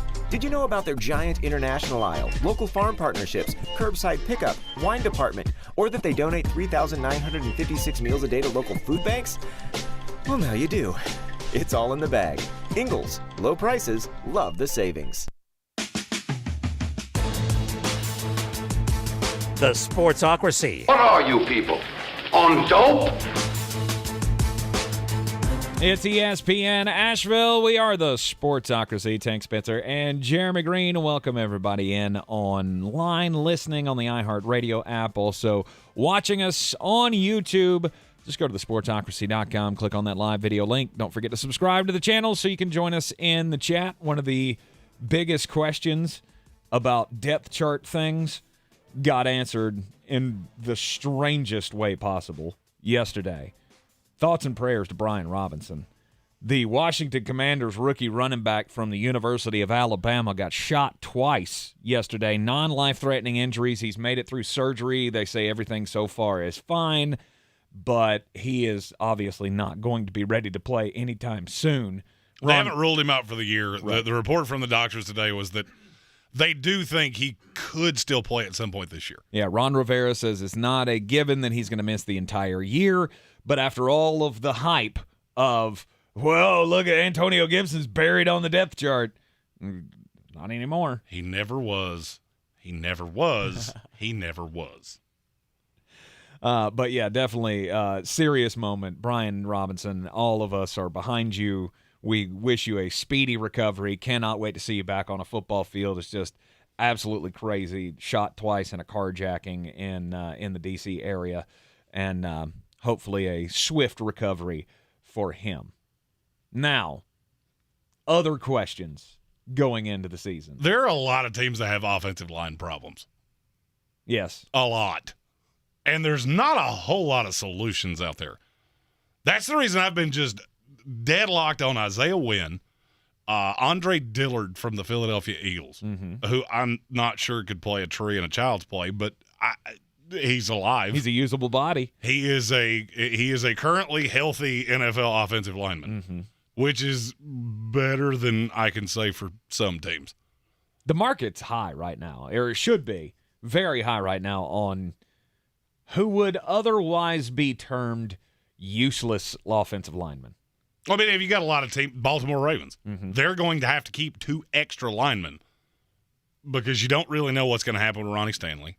Okay, well, he's off the PUP list. That doesn't mean he's ready to play. That's one of the things I have to scream from the rooftops here. Just because a guy doesn't start the season on the PUP list does not mean they're ready to play. But it does give you a window that they're going to be ready to play soon. It tells you that the team thinks they will be that they could be ready to play within 6 weeks. Right. If you're on the PUP list, they know you're not going to be ready in that amount of time. Because you can't be on the PUP list for any less than 4 weeks, correct? Correct. So that's well, why PUP's 6. I thought it was 4. Nope. I thought it was still less because of the coronavirus stuff. No, if they changed that, we've gotten past that. Okay, all right. But yeah, it's 6 weeks, and you'll see a guy like Jameson Williams for the Detroit Lions. He's going to start the year on the NFI list, non-football related injury. Yes, I do see the irony that he got hurt in one of the most watched football games, but it was an NFL game. Right. It's technically the non-NFL injury list. They should really start calling it that. I agree. But where are you going to find an offensive line? That's why I've been so shocked at the retirements that have happened. Like J.C. Tretter. Well, he's not good at football. No, he's that. good at legislating things. He is a serviceable center, or was in this league, and he very well could have found a spot somewhere. Is serviceable a synonym for alive? Yes, because I've never heard it. I've never heard it used that way. In the same vein that Andre Dillard is a live body, J.C. Tretter, same thing. Now, he could have laced it up for somebody else this year, but he retired. A team that I think has legitimate issues that I haven't heard anybody talk about, the Rams. The Los Angeles Rams have more – wait, you're planning on doing what now? Have you looked at what that offensive line looks like? I just know Joe Noteboom was he's the he's fallback the left tackle plan from Andrew Whitworth. He's the left tackle. I wouldn't be shocked if you didn't know that their 2 guards were in the NFL. Coleman Shelton and David Edwards. Love those guys. Because Logan Bruss, who was a number 1 player on our board that we took at 147 or whatever, wherever they took him. Yeah, he gone. Torn ACL, done for the year. Oh. And that's a team I'm just looking at going, a lot really rides on how good that offense is. That's a lot of question marks. And there's not a lot of solutions. That's where I follow the Buffalo Bills. They have kind of the same problem. You have questions, but I don't really see many answers. It's like we were talking about with the Raiders. I feel like you have to make some kind of move. I just don't know what it's going to be. Because there are going to be a ton of players that are readily available. Wide receivers, there's a horrible time to be a wide receiver in the NFL. Especially if you can't play special teams. Terrace Marshall, Denzel Mims, Darius Slayton, Jalen. I could do this for quite some time. Right. But when you get into the trenches, there's not a lot of solutions there. Linebacker. Something we haven't talked about on this show, Darius Leonard may not be ready for week 1 for Indianapolis. And if he's not, that defense looks completely different. He's one of the most fun players in the NFL for me to play that game with. But the question is, for how long? I mean, it wouldn't be for a great long time. You think if it was going to be for a while, there would have been a move already made. And that's kind of the point I'm trying to get at is there's not really a move to be made. My Jets ate up one of the only linebackers on the market in Quan Alexander, who caused a nice fumble yesterday, by the way. Throwing out there. That defense made me feel a lot better than I did. Joe Schobert, he's still got the drive. He's a free agent now. Saw that. I mean, and that's the thing, is that you're going to see a lot of transient movement. Just a question of, what does it really mean? Mm-hmm. And we know who – I mean, I feel like we know. We know who believes they're a contender and who's not. Everybody believes they're a contender. Yeah, that's one of the – they say they are, but – I would say there's not 4 teams in the NFL that don't actually believe they're a competitive team right now. Okay. Seattle knows where they're at. Mm-hmm. Beyond that, I can't tell you there's another team that's looking around going, we have no shot. Houston Texans, they think they have a shot. Trust me, they think they have a shot. Wow. Chicago Bears, they think they have a shot. They're looking at Justin Fields going, we got the guy that's going to run for his life. We have a shot. We have a shot at 4 games, 5 games. There is more delusion than you would ever think. I guess. I mean, just look at you. You're as delusional as they come. Stop that. You actually think with a 46-year-old quarterback and everything atrophying around him that it's fine. We have Tom. Nobody cares. It is fine. It's completely fine. Offensive line, sure. That's a big question mark. Sure, he took an unexplained absence for a few days. Maybe had a little plastic surgery done. Sure. Face looks a little different. He definitely did. Stop that. But there's nothing bigger going on here. I don't believe. Well, I firmly do. Okay, well, we'll get weird, and then we will discuss up next. This is your Exergen Tempo Scanner weather forecast on ESPN Asheville. Well, it looks like most of the storms try to hang out on the coast. The big organized areas of heavy rainfall hang out on the coast of North Carolina and South Carolina top of the week. Just an isolated storm in the mountains here early tonight, drifting southeast. Low 65 degrees. Afternoon storm possible Tuesday, 85. And in the low to mid-80s Wednesday, Thursday. Pretty dry forecast for midweek with lower humidity. I'm meteorologist Scott Larimore. That's the latest Weather Channel forecast. This is your Time Saver Traffic on the new ESPN Asheville. Stop-and-go traffic in Asheville this afternoon on 26 westbound in between Long Shoals Road and 191. Definitely watch for a lot of extra congestion as we make our way here. The good news, no problems to tell you about on the eastbound side of 26. 240 westbound rolling along, accident and delay free. A little bit of some long-term road construction slowing us up on both directions of I-40 in between 25 and Dunsmore Avenue. Tom Mutter with your Time Saver Traffic. This report is sponsored by eBay Motors. You might not have the biggest garage on the block, but with eBay Motors, there's 122 million parts right at your fingertips. Whatever you need, there's something that fits your vehicle. Air filters, tires, seat covers, and more. Get the right parts at the right prices. ebaymotors.com. Let's ride. Don't you wish your life came with a warning app? That dog does not want to be petted. Well, life doesn't always give you time to change the outcome, but prediabetes does. Take the 1-minute test today at doihaveprediabetes.org. Brought to you by the Ad Council and its Prediabetes Awareness Partners. You wash your hands and brush your teeth, but what about your nose? How do you clean your nose? With Navage. Navage pulls saline in one nostril, around the back of the nose, and out the other nostril, flushing out allergens, mucus, dirt, and germs, and it's why nose cleaning is the next evolution in daily personal hygiene. People try Navage for lots of reasons: sinusitis, allergies, snoring, things that make it hard to breathe through your nose. But over time, they also find that cleaning their nose makes them feel better, a lot better. Nearly 3 million Navage users have written more than 100,000 reviews, averaging 4.7 stars, saying things like, "Best product I've ever used," and "Amazing, I love my Navage." That's because Navage helps you breathe better, sleep deeper, and snore less. But the biggest payoff is improved health. Here's the key point. Navage is good personal hygiene, and it's going to help you stay healthier. At Walmart, Walgreens, CVS, Rite Aid, Bed Bath, Target, and online. Navage, Navage. Clean nose, healthy life. Since man created roads, they've been looking for ways to get off-road and vehicles to take them there. That's where Outlaw Off-Road comes in. A premier off-road center for Jeeps, trucks, and SUVs with a complete lineup of off-road and overland services, including maintenance and repair to make your vehicle all that it can be. Check out their location right here in Western North Carolina at 85 Avery Creek Road. Call them today at 828-974-8480 or visit them on the web at theoutlawoffroad.com. Our communities are filled with wonderful people who make living here great. At Home Trust Bank, we're proud of that. And that's why we focus on helping homeowners prepare for what's next. Our local mortgage bankers have the experience you need and exceptional personal service you'll appreciate. Home Trust Bank is ready to help make a house your home. When it's time to buy, visit your local Home Trust branch or go to htb.com/mortgage. On the weird scale, there's Vegas, there's Florida, and there's Asheville. Let's get weird, Asheville.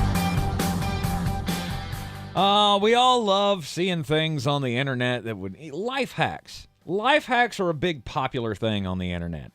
Did you know that you could blank with what it... Like, Lift the top to your stove. I'm still dumbfounded by that. Like, I was going to say one of the dumbest ones I think I ever saw was, did you know that the visor in your car unhooks so you could block the sun from the side window? Yeah, I did. And the fact that that baffles so many of you is crazy to me. The one that I saw most recently, and I will tell you that HWA and I tried this, and it's every bit as good as you would think. You put strawberry Starburst, the little minis, in the coffee filter thing of your coffee pot. And then instead of putting in water, you put in tequila. And you run it. And it comes out as a very pink, fruity beverage that is quite lovely. Is it now? It is quite lovely. Interesting. Now you have to drink it hot? You have to put a lot of ice in the glass. All right. But yes, it is. You mix anything else with it? I mean, you can put lemonade in it if, you know. That's not bad. A little strawberry lemonade. Yeah. I mean, unless you're like me and you just drink it straight. You just that. Oh, that yeah. was that is the mix. Did you use one of them Keurig machines where you like fill the whole side of it with water and then just let it go for 16 ounces? Nope. I just did what the TikTok told me to do. Which was how much? That's what I'm asking. Like, how much liquor do you put in it? Oh, it was half of a bottle. Half a bottle? Yes. Okay, so a lot. A lot, yes. So, yes, you would fill the entire tank if you're using one of those types of machines. Yes. Yeah. Okay, all right. Interesting. I don't know that I'm going to try that. It's interesting to know. Well, not all things that you find on the internet or life hacks or whatever are 100% true. Some of them just downright out false. And apparently a guy in the UK found that out this weekend. So guy was driving in his town over in the Manchester area, and Saturday night he got pulled over because he ran a stop sign. Now, the problem was he was drunk when he ran the stop sign. Crimes. And he had heard... he had read on the internet that if you shove a bunch of coins in your mouth, the breathalyzer test won't take, or it'll read inaccurate or whatever, and you can avoid a DUI charge if that does happen. Not accurate. Not accurate, especially not for this guy. Look, I don't know what their rating system is over there. This is from a UK newspaper, so it doesn't give me any like translation to what this means, because we all know when you have a breathalyzer here in the US, it's your blood alcohol content. Yes. 0.06 or 0.08 is the legal limit for driving in the state of North Carolina, right? 0.08? 0.08, yes. Yeah.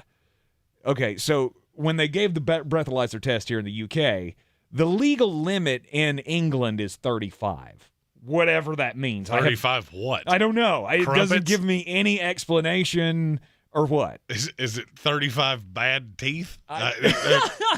What is the unit of measure here? I have no idea, but it says the legal limit in England is 35. This guy shoves all the coins into his mouth, blows into the breathalyzer, and still blew a 65. So twice the legal limit. So this would be if he was at, 0.10 in America, he would have blew a 0.20 even after having the coins ingested in his mouth. Not ingested, but he shoved them in his mouth and that didn't work. So it's milligrams of alcohol per 100 milliliters of blood. Screw the metric system. Like, stop that. God, Americans will do anything to avoid using the metric system. We hate it. It makes no sense. Makes no sense. But anyway, this guy blew twice the legal limit, and the local police had to put out a post on social media that said, guys, just don't believe everything you read on the internet. Because it was hilarious to watch this guy spit out a bunch of coins and then have to blow in that breathalyzer. And, hey, you're still going to jail. And failed. Yeah, exactly.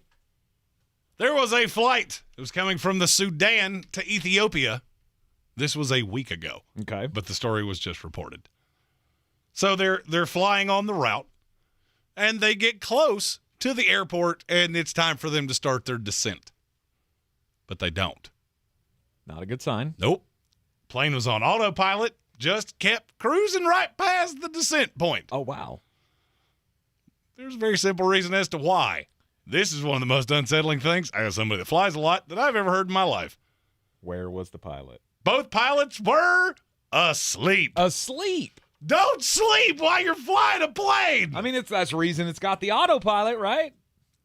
So apparently air traffic control made several efforts to reach the pilots. Mm-hmm. Nothing. No answer. Radio silence. Well, apparently there is a system. I don't know how to fly planes, so I'm beholden to the story. If we got any pilots, you tell me if this is accurate. When they went past the descent point, apparently alarms and bells and buzzers start going off, which was enough to wake the two pilots up. So they spun around, hit the descent point, landed like everything was hunky-dunky. Yeah, nothing wrong here. Nothing to see here, folks. Until they got off the plane, and air traffic control went, oink. What happened there? They apparently tried to say that they were disoriented by the clouds. As you do. As you do. The only problem is there were no clouds. Oh. So. That's rough. So, yeah. That's a bad day. It's not that. They finally did admit, yes, we both fell asleep. Both fell asleep at the wheel. Again, thank falling asleep God at for the wheel autopilot. of anything is horrifying. But if you're going to fall asleep at the wheel at anything, something with autopilot, I mean, at least there is that fail-safe. I'm going to go with I don't agree with you. A 737 is not where I want to see you taking your nappies. Okay? And how long was the flight? That I do not know. Because you see, so where was it? It was going from where to the Sudan? From the Sudan to Ethiopia. From the Sudan to Ethiopia. I have no idea how far that is. I'm an American and we don't do geography. But I can't imagine it's that long of a flight. Is it like a 16-hour flight? Because I'll be more forgiving if it is. 1 hour and 44 minutes. Yep, not gonna. No. There are crimes there. There's negligence. So basically, it's like flying from Miami to here. Yeah. That's about how long it takes.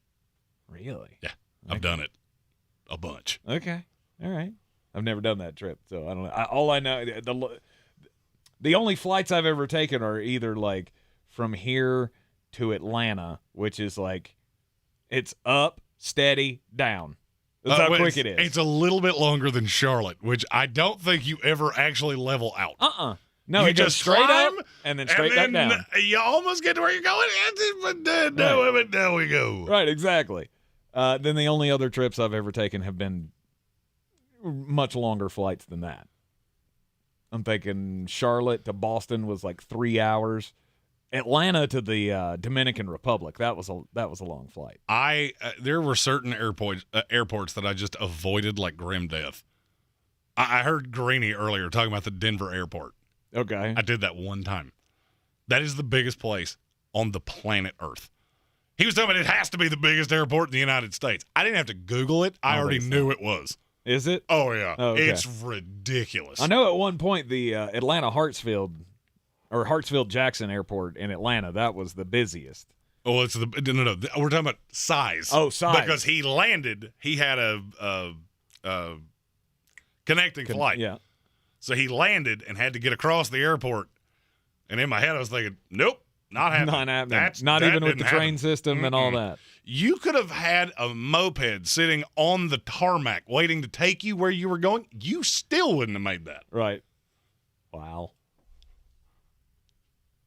Yeah, an hour and a half flight. One of the funnier pilots decide to take a nap. One of the funnier stories excuse. that I have from my my flying times was in the Denver airport. Might have to tell that one on the Wednesday morning show. Can't really give all the details here. Interesting. All right. So questions about the NFL season.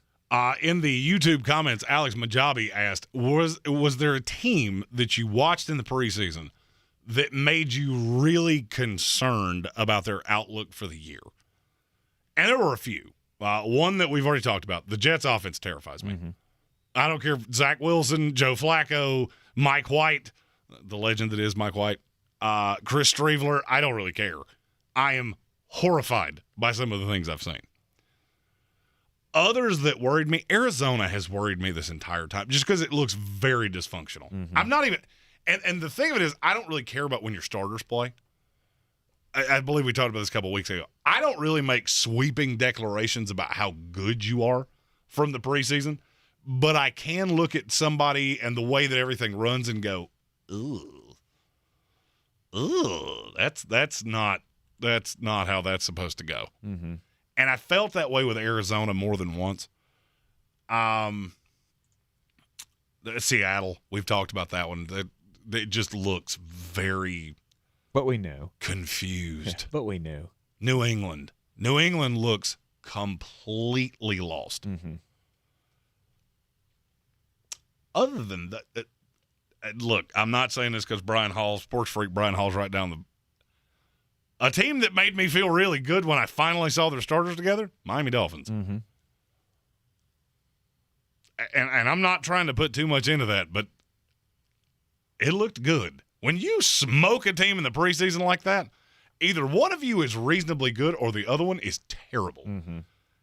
And I don't think it's the latter. I don't think it's going to be as bad as you've been saying it's going to be with Tua Tagovailoa and the weapons that he has there on offense. I still believe in Tua about as much as I believe in sashimi. Which is not great. Nope. After you almost die from incident, it. Yeah. After the great sashimi incident of 2022. Right. Still makes my skin crawl. I feel like it's not like it's the worst quarterback situation in the league. No, I feel like Miami is propped up for – I feel like they're propped up for a letdown. By the way, they have released Sony Michel in what is, without a doubt, the least surprising thing I think I've ever seen. Well, I know. We'll give him something to do in the summer. We'll see if anybody else will. Maybe the Houston Texans need another running back. They have plenty. They've already got future Rookie of the Year Dameon Pierce. There are certain guys that can pop out in the preseason. As you mentioned, Dameon Pierce. Obviously, he has been the flavor of the offseason. Brian Robinson was a close one until the tragedy that happened with him in the attempted carjacking in the D.C. metro area. But I have never looked at a team, and at least a team that I've ever paid attention to or had hopes for. They go 0-3 in the preseason. It doesn't look good, and gone. Yep, that's it. I'm done. I've seen enough. You can I just really don't care. You can glean some things. Mm-hmm. I really like seeing feisty too. There were a handful of quote unquote bad teams that I saw a lot of spunky. Mm-hmm. The Jets, the Jaguars, the Texans. The guys trying to make that roster, the sideline with the starters, those are all things that I look at and go, all right, at the very least, the entire team is all in. But and our Raider season in our YouTube comment said Chargers went 0-3. Mm-hmm. It's a very top-heavy roster, just not a deep team. I would agree. Yeah. It's also a coach that does not care in the least about the preseason. One of the teams that went 0-3 in this preseason was my Tampa Bay Buccaneers, and I maintain there's nothing bigger going on here. So many people have their own thoughts and theories about what's going on with Tom Brady. Does he really have it in him for one more last year? I don't follow that line at all. History tells me Tom's gonna be fine. We'll discuss it further up next here on ESPN Asheville. This is your time saver traffic on the new ESPN Asheville. We're seeing the brake lights on 40 in both directions now between 25 and also Dunsmore Avenue. A heads up for some of that long-term road work here. Still stop and go as well in Henderson on 26 westbound with delays between New Airport Road and 191. Tom Miter with your time saver traffic. This report is sponsored by eBay Motors. You might not have the biggest garage on the block, but with eBay Motors, there's 122 million parts right at your fingertips. Whatever you need, there's something that fits your vehicle. Air filters, tires, seat covers, and more. Get the right parts at the right prices. ebaymotors.com. Let's ride. When flying insects show up in your home, how do you get rid of them? Hopelessly clapping every single one? Aimlessly swatting back and forth? Hanging fly strips in your living room? Ew, ew, ew. Instead, try Zevo Traps. Zevo uses light, not odor or chemical insecticides, to attract and trap bugs, working continuously so you don't have to. Zevo, people-friendly. Bug-deadly. Now at a store near you. On the south side, we got 6 poly panels, and please make sure they're flush. Kwame is converting everyone on the block to solar power. Please get a crew to wrap up 202 South Duane. He needs more certified installers before the sun sets on his business boom. Let's pick up the pace. We got a long day. Indeed can help him hire great people fast. I need Indeed. Indeed you do. We instantly connect you with quality candidates whose resumes on Indeed match your job description. Visit Indeed.com/credit and get $75 towards your first sponsored job. Terms and conditions apply. I believe real estate isn't about properties. It's about people. I am Clarissa Marshall with eXp Realty, serving all of Western North Carolina. Navigating the home buying and selling journey can feel overwhelming at times, and that's why having an agent who cares about you and your needs is key. I'm a native of Western North Carolina, and I close over a home a week. I'm an expert in the market, pricing my sellers correctly to net you the most money, and working as a skilled negotiator for my buyers. Please give me a call today at 828-774-6343 to set up a complimentary market analysis. When I finally drove the old car into the grave, I knew there was only one place I was going to go. Fred Anderson Nissan of Asheville, home of the family plan. And yes, they treat you like family. I went in, told them what I was looking for, told them my budget, and in no time, I was signing the paperwork on my certified pre-owned vehicle. They have the area's largest selection on quality pre-owned vehicles and certified Nissans. They go through a 167-point inspection, so you know it's not going to let you down. They gave me the Carfax report, so I know the history of my vehicle. And the Fred Anderson family plan gives me things like oil changes and car washes and loaner cars if I have to have major work done on the car in the future. For me, buying a car has always been an intimidating thought. But the folks at Fred Anderson Nissan of Asheville made it super easy. Don't be like me. Don't wait till the last minute to get a deal done. Go to AndersonNissan.com or stop by the showroom at 629 Brevard Road. And don't forget to mention we sent you from the Sportsocracy and get a $250 bonus on your trade-in at Fred Anderson Nissan of Asheville. At Ingles, whether we're celebrating Friday night rivals, televising college basketball games, bringing the Fan Fest to semi-pro soccer, or taking you out to the ball game at your minor league park, it's all in the bag. Ingles, low prices, love the savings.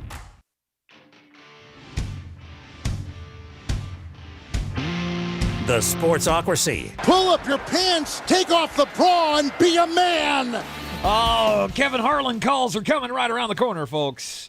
NFL season, it's almost here. We can shuffle off all this preseason BS that we've had to put up with. And the irregular season, the actual storylines that matter, are going to come quickly to the surface. We've also got your chance to be Beer City's best fantasy football player, and we just added a new name to the list. We have a new entrant, John Fornoff. Yeah. Welcome to the Battle of the Belts. It's just that simple. You go to the Facebook page, you click the link, we'll say your name right here on the show. Now, I will have to check during the break because it is actually a process to go back and check, which is, I apologize if it took a minute. Can't actually see the time. Gotcha. Well, John Fornoff, welcome to the contest, and you can get in on it as well. The Battle for the Belt, year-long DFS contest, the end of the year. The winner will be taking home the championship belt that we are having custom-made with the Sportsocracy logo to crown Beer City's best fantasy football player. Plus, there is a prize pack that is worth over $1,000 right now and continues to grow by the day. Ingles gift cards, Amazon gift cards. Our buddy at WNC Auto Detailing has put up a $500 cash voucher for your car. Any kind of services that they provide.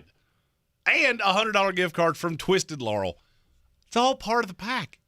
And it all goes to you. Plus, you become our fantasy football analyst for next year. That's right. Each and every week you will have a segment on this here show talking about fantasy football. Boom! So get in on it. Beer City's best fantasy football player, the Battle for the Belt. Get in on it now. Plus, if you win it, I have to give you the belt. Of which, if you don't like me, this will be the saddest moment of my year. Yeah. If you like just seeing my sadness. Which we can all take joy in his sadness. You would have been taking joy over. About the time Vanderbilt scored their 7th touchdown, there was a whole mess of sadness. Yeah, that was just a bit outside on that call. I just want it to be known at halftime it was 21-10. Okay? So it didn't get bad until the Hawaii players got sleepy. Mm-hmm. And that's my story, and I'm sticking to it. Okay, all right. Apparently so. So anyway, Tom Brady.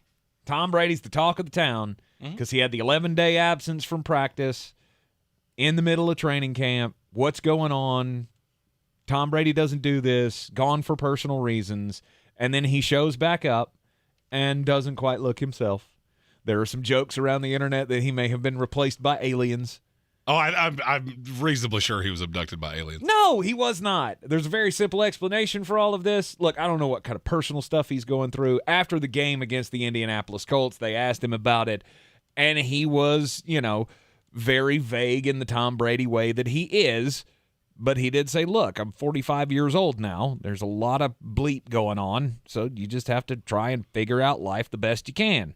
Looks like he might have been figuring out some new cheeks. He went and got some disease put into his face. He definitely had Botox while he was gone. There's no question to me about that. I mean, because he looks like he kind of got this like Ethan Hawke kind of a look to him now. Like his face is just tighter. Yeah, but his lips weren't really moving. I don't feel like that takes 10 days away. No, he had it done while he was gone. I mean, I'm not going to put botulism in my face.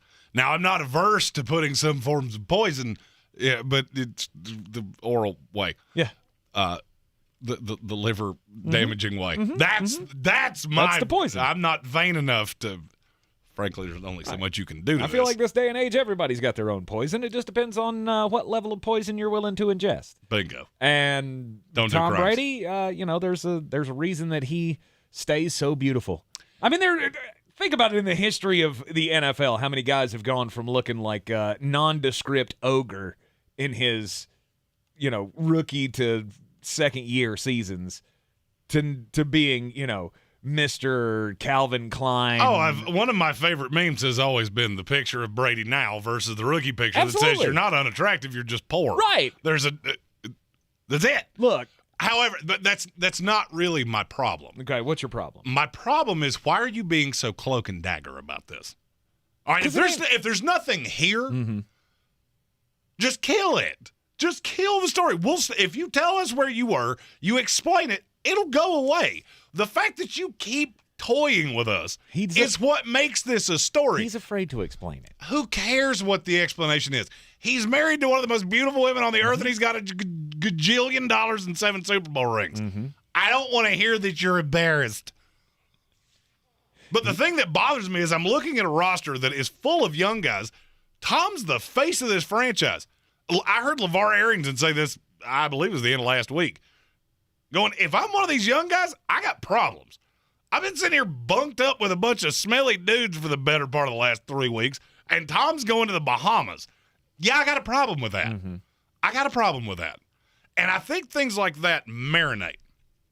They just lay on the surface, and then when the chance for it to boil over comes about, it does. Mm-hmm. And I'm not as sold on this roster as everybody else. But who's going to have a problem with it? Who's going to come at Tom Brady about it? There ain't a player. Oh, I never said anybody was going to come at Tom.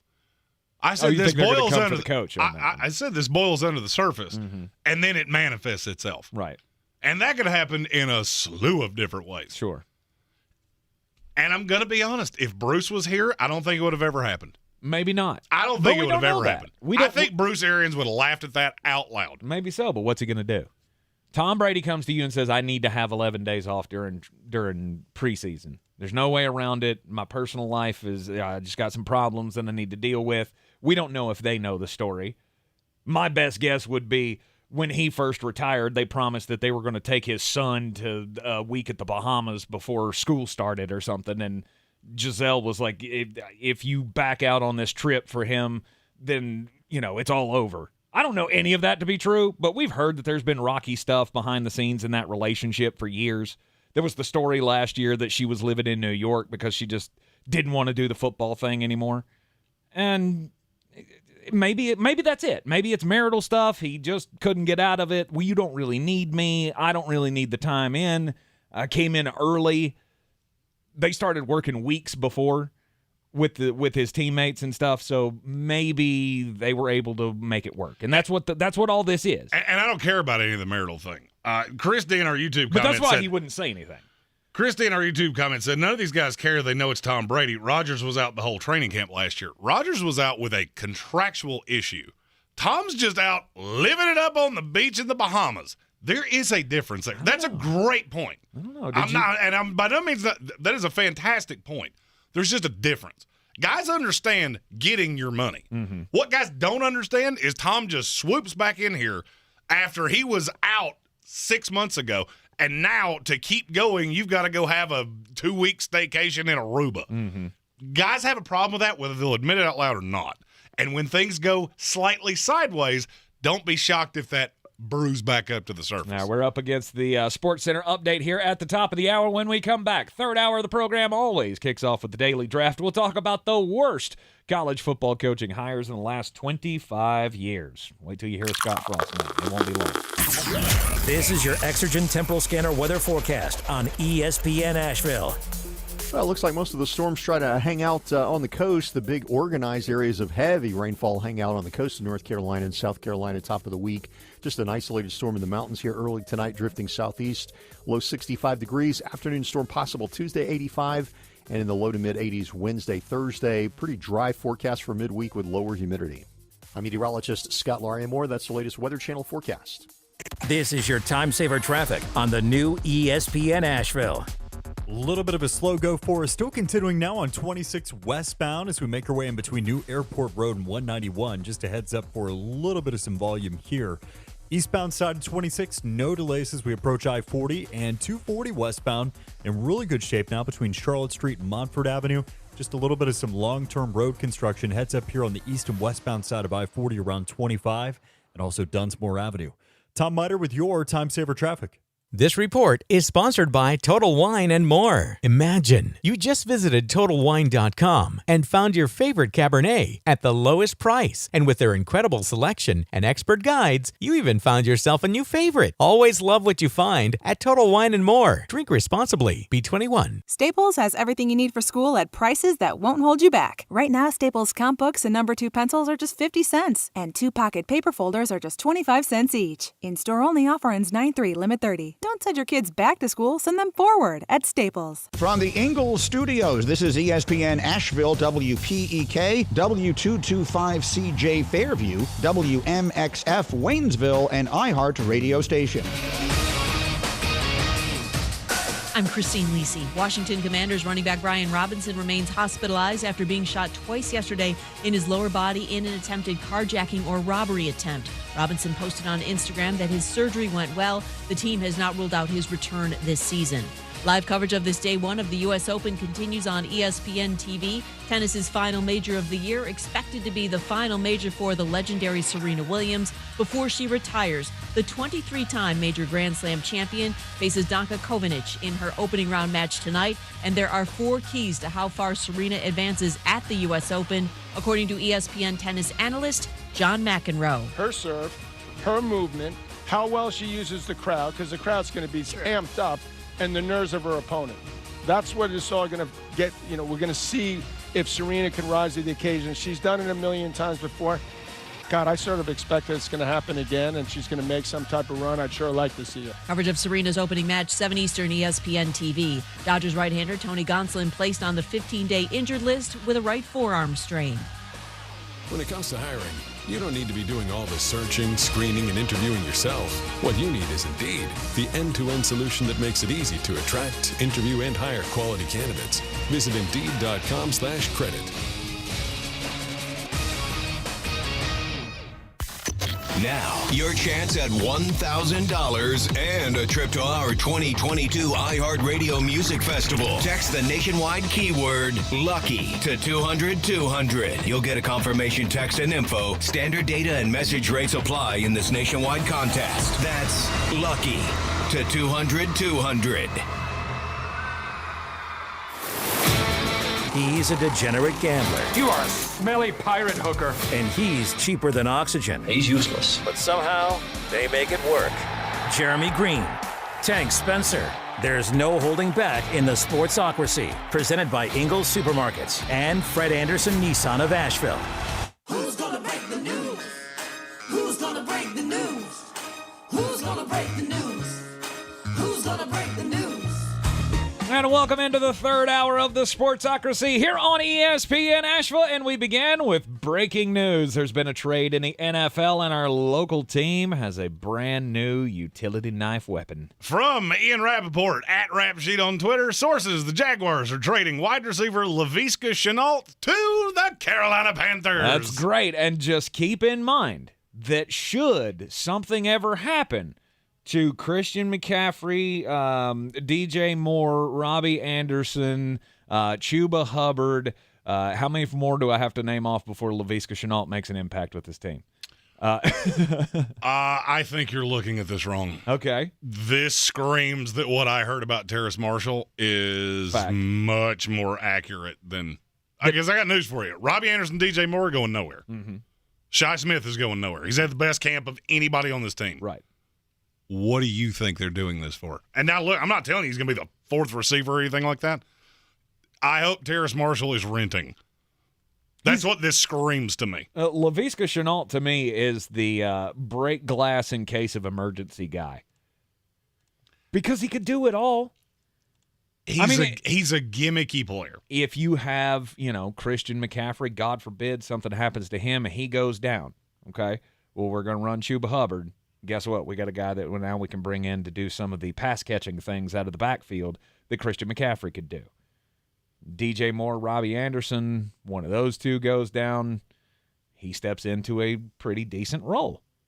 Obviously as the third wide receiver, but still, he's the break glass in case of emergency guy. And what I would say is, and I know this was a different regime, but I could see this being the Curtis Samuel role. Yes. Motion player that just makes it difficult for players like this. Make offense easier for a quarterback like Baker Mayfield. And this is not me taking shots at him. I know anytime I say his name, I'm invariably taking shots. That's not why I'm doing this. Mm-hmm. Having a player like this, when you have somebody that is so lethal, he's not a great receiver. He doesn't run routes well. He wasn't really a receiver when he came into the league. He's kind of a gadget guy. But what he does is allow you to tip the hand of a defense. You send him in motion, they have to show their hand. Mm-hmm. Because if you let him get behind you, he will burn you. And so it just slows everything down. That's what Terrace Marshall can't do. So to me, this signals, We don't know what the compensation is on the deal. I'm going to assume it's very, very little. A 6. I'll say conditional 6. A conditional 6. So possibly a 7. If things go right, he plays enough snaps, has enough targets, whatever they're going to put the benchmark on, then they'll give up a 6th-round pick. I will also throw out that I find this to be very funny. The Jacksonville Jaguars had 3 picks in the top 50 of the 2020 draft. 2 of them now play for the Carolina Panthers. They do. C.J. Anderson, Yep. Laviska Shenault. Yes, they do. Hey, look, when you find a tree that has some tainted fruit, you think you can revive it a little bit, that's where you go. Can you name the third? Chason. Caleb Chason. Who is another, much in the ilk of the ilk of I love it Terrace Marshall. I hope you're renting, because I don't really like your prospects for being here long. No, you don't. But still, Laviska Shenault is he could be a good pickup for the Carolina Panthers. So there you go. There's your breaking news to start out the 5 o'clock hour, and we will keep you up to date on any other moves that are made in the NFL as cut day is coming up tomorrow. We kick off every third hour of the program here with the Daily Draft. So today, in honor of the faceplant that Nebraska did in Ireland, I mean, look, it's not unusual for corn-fed white people to go over to Ireland and do faceplants. But yeah, Jeremy would definitely do that if he was ever over there, because he would wind up in the pub somewhere in downtown Dublin going, beer for beer with a 5-foot-tall Irishman and just get his clock cleaned. I would represent my country and myself much better than you think. I'm not saying it's me. I'm not saying I'm going over there and going, yeah, I'll take you on, leprechaun. Yes, you would go over there and die. Absolutely. That's how that would work. You would probably die before we actually left. They'd look at me and go, are you much of a drinker? No. You're not Irish, are you? Well, kind of. No, you're not. That got weeded out in your genes somewhere down the line. Correct. Jeremy, on the other hand, he'd be able to hold his own for a little while. I'm just saying. Face planting in Ireland, not something that Americans are, foreign to. But Nebraska doing it on national television in week 0 of college football, that's what they did. Scott Frost is going to be fired. I would think immediately, but it's not going to be immediately. They're not going to do that. They're going to give him the opportunity to recover, because they have no better option. Although keep trolling Indeed if you want a Power 5 college head coaching job, because that's probably where Nebraska will end up listing this. You need Indeed. Indeed, you do. The worst college football hires over the last 25 years. That's the subject of today's Daily Draft. Jeremy and I go back and forth. We make 5 selections. We also have a UDFA, an undrafted free agent, at the end of it. And then we just kind of compare, have some fun here to see who came up with the in this case, the most embarrassing list of hires in college football from the last quarter of a century. Well, there's really no there's no suspense here. The Florida State fan in me, this was not even a debate. Willie Taggart is number 1, and it's not all that close. Not even close. When you pay somebody $20+ million to go away, it was bad. Yep. I never really understood why you made the hire in the first place. Well, I mean, because who else were you going to hire? Oh, I get it. I get it was not a great hiring cycle, and I understand. But I thought at the time, like, you would go for somebody who has a little longer track record, or try to find somebody with a little longer track record than just being really good at South Florida, having one mediocre as hell year with Oregon. He was not very good at South Florida. He was okay. I mean, his last team they were like 11-2 or something, or they had like double-digit wins at South Florida his last year. Willie Taggart has had one double-digit win season in his life. He was 10-2 at South Florida. There you go, 10-2. Other than that, he had an 8-win season. This is since 2010, and he has literally not skipped a year yet. He only won 8 games. That's the best he ever did. Right. I hate Willie Taggart so much. He was 7-5 at Oregon in his 1 year there, and then jumped ship to go to Florida State. And y'all paid him a boatload of money to win 9 games. Yikes. Oh, he's the worst. Oh, his name makes me angry. All right. Well, I told you better take him, or he was going to come off the board. Oh, he was number 1 with a bullet to me. I don't know that he was number 1 for me, but he was close. This is one that I kind of struggled with, because you got to think of, like, what are the worst hires? Is it a team that has really hope Because I looked at a lot of these to see like what other experts' opinions were, and like some of the number ones that I found on lists of all-time head coaching failures. One of them was Ellis Johnson. Oh, that was bad. At Southern Miss. Oh, yeah, that was bad. I'm not saying it's not bad, but Ellis Johnson also was a guy who couldn't have success at the Citadel.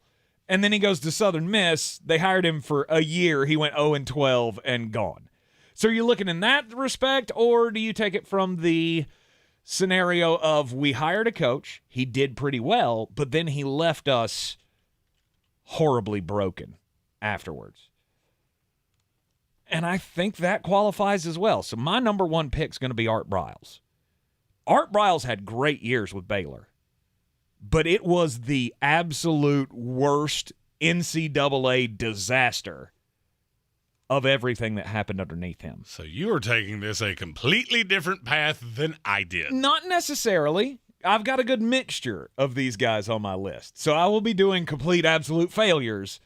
But there's no doubt that if Baylor knew what they knew now and they went back and went, should we hire that guy? Absolutely not. Because we became the laughingstock, the disaster zone of the entire college game with Art Briles because of all of the off-the-field stuff, sexual assaults and all of the things that were going on at that school at that time. Remember the basketball team had the murder, and it was just not a good stretch for Baylor. Dave Bliss. Yeah. So I think Art Briles definitely needs to be on the list of the worst hires of all time. Well, I'm going to go ahead and tell you. It ended. Well, I'm going to go ahead and tell you. I had 15 names on my list. that name was not one of them. That wasn't one of them. And I guess maybe when I heard this topic, I guess maybe I'm leaning on the field. Oh yeah, way more than. Well, that definitely plays. That definitely plays. I mean, the explanation was, I totally get it. Mm-hmm. And now I'm hurriedly going, okay, is there anybody like that I have missed? Is there another one that I missed? I'm going to go with George O'Leary. As one of that's a good one. One of the worst college football head coaching hires. 2001, he was hired by Notre Dame. And if you don't remember this, or maybe you're a younger listener and weren't really paying attention back in that day because you were 2 years old, 2001, Notre Dame hires George O'Leary to come in. Who was the Georgia Tech head coach at the time. Yes, Had been very successful at Georgia Tech. He was. I think he had a double-digit win season at Georgia Tech. And then he goes to Notre Dame, and they'd started doing some digging onto his background. And apparently this guy had been successful with a D1 program in Atlanta, where you would think people would ask questions. For many years. But they did not. And George O'Leary makes the step up to Notre Dame, and they dig into his past and find out, oh, you just completely falsified everything on your resume. He said that he was like a 3-time Letterman at New Hampshire when his playing days, when actually they went back and found out he never played a snap. Nope. For New Hampshire. And also that he got his master's degree from some place called NYU Stony Brook, which does not exist. That's not a real school. But that's where he was touting that he got his master's degree from. So he was hired and immediately fired. He coached within 0 days. games. 0 games. Never coached a game. So I'm taking George O'Leary as my second draft pick. I was afraid that my bias was going to cost me this draft. My two, I feel like I could take Elmer Fudd and Yosemite Sam, and I still won. You still win. Because the first one is somebody that I just so happen to know reasonably well, and his name is one Mr. Richard Rodriguez. Hiring him at Michigan was one of the great travesties in the history of college football. Mm-hmm. And I'm going to be really honest with you. As somebody that's as close to West Virginia as I am, I could have told you that was coming. He's not exactly, how do I put this nicely? He's not exactly the most likable person that you've ever met in your life. Mm-hmm.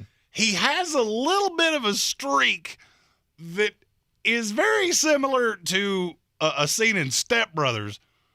I'm going to need you to do something about your face because your face is driving me crazy. And doing that at Michigan, him not being a Michigan man, many things went sideways. Now, we're up against a commercial break. I'm going to tease my next pick because I do not need this break to figure out who it is. I will say I just said what I just said about Rich Rodriguez. He's not the most unlikable person that I'm going to take in these back-to-back picks. Okay. That one will be after the break. You are in the Sportsocracy here on ESPN Asheville. Time saver traffic on the new ESPN Asheville.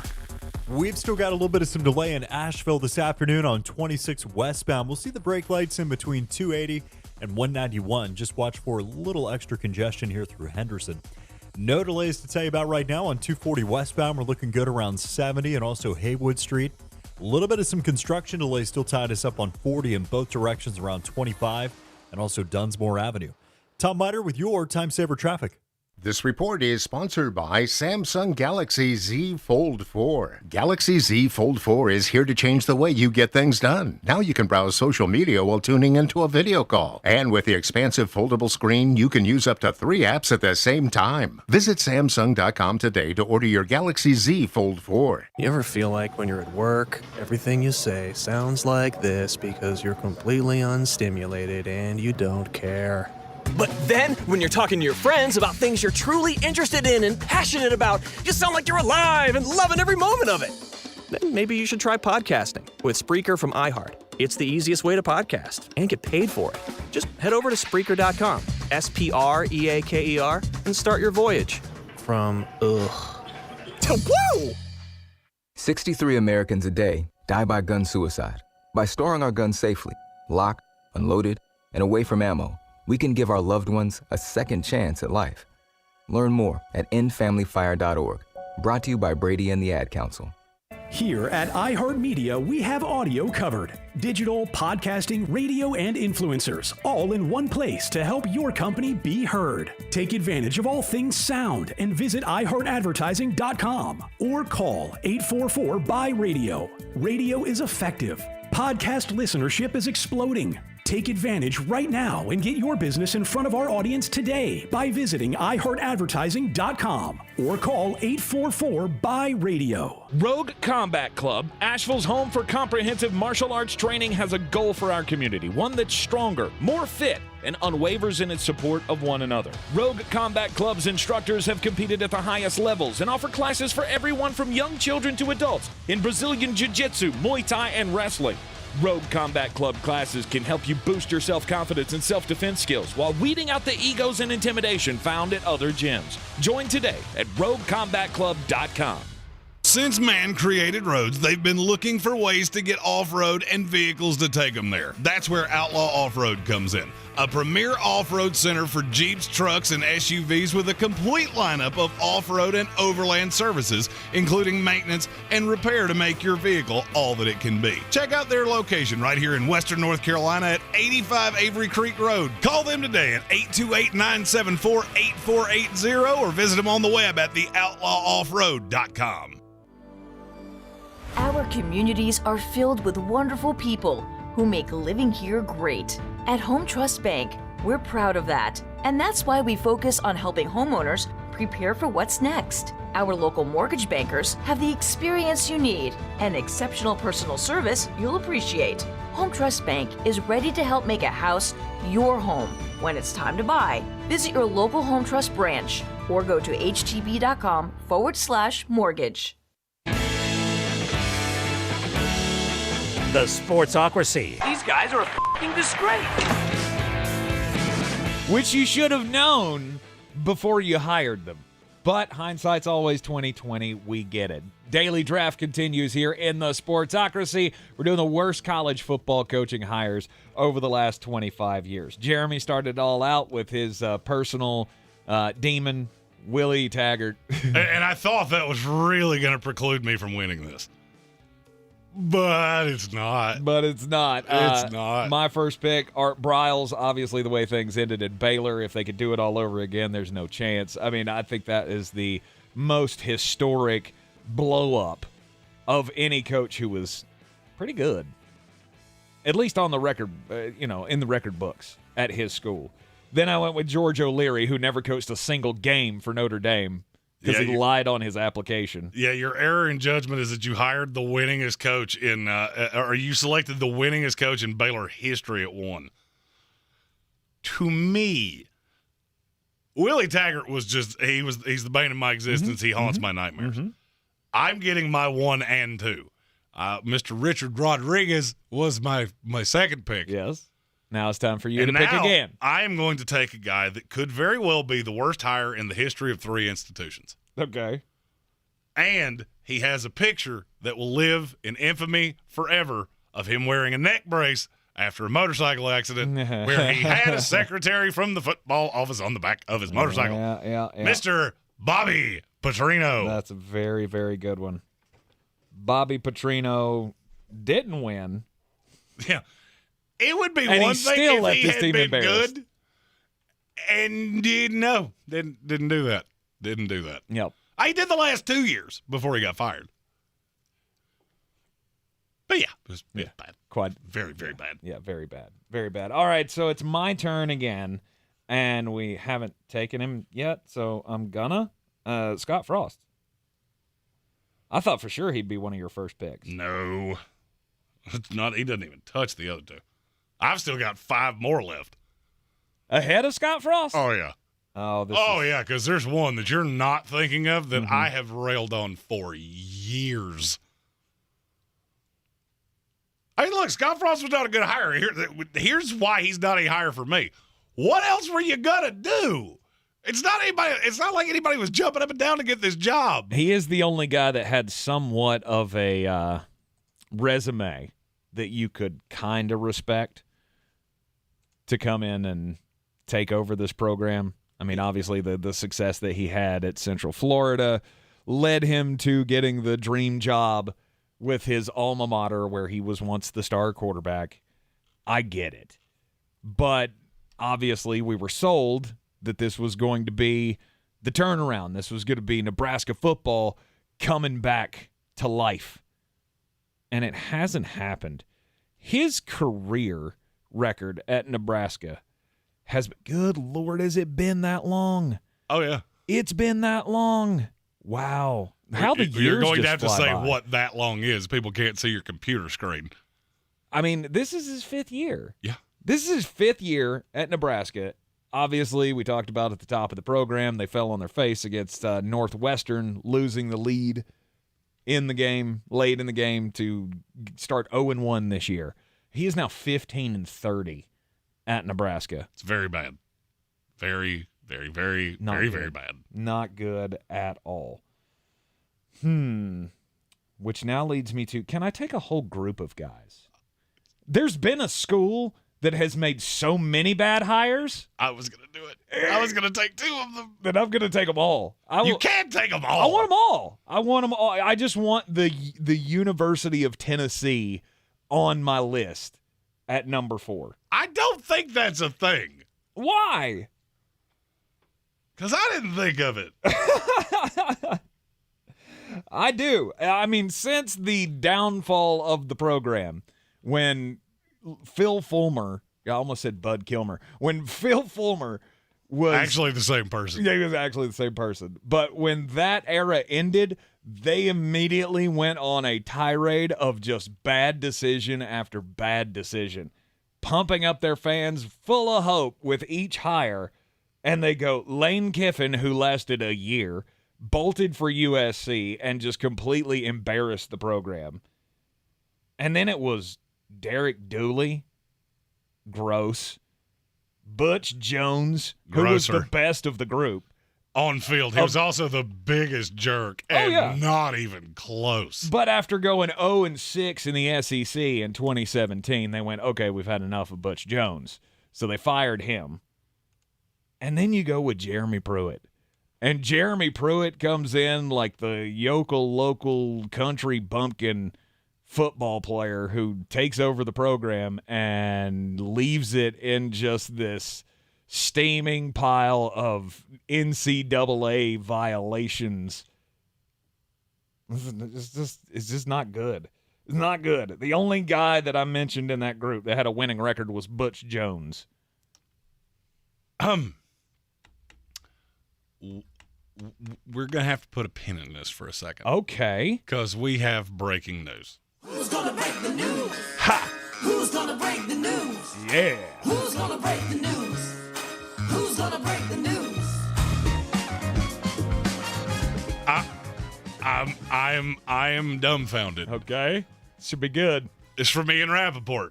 The San Francisco 49ers and quarterback Jimmy Garoppolo are finalizing a new contract. Oh, he's taking a pay cut. That will make him the highest paid backup in the NFL and includes a no tag clause and a no trade clause.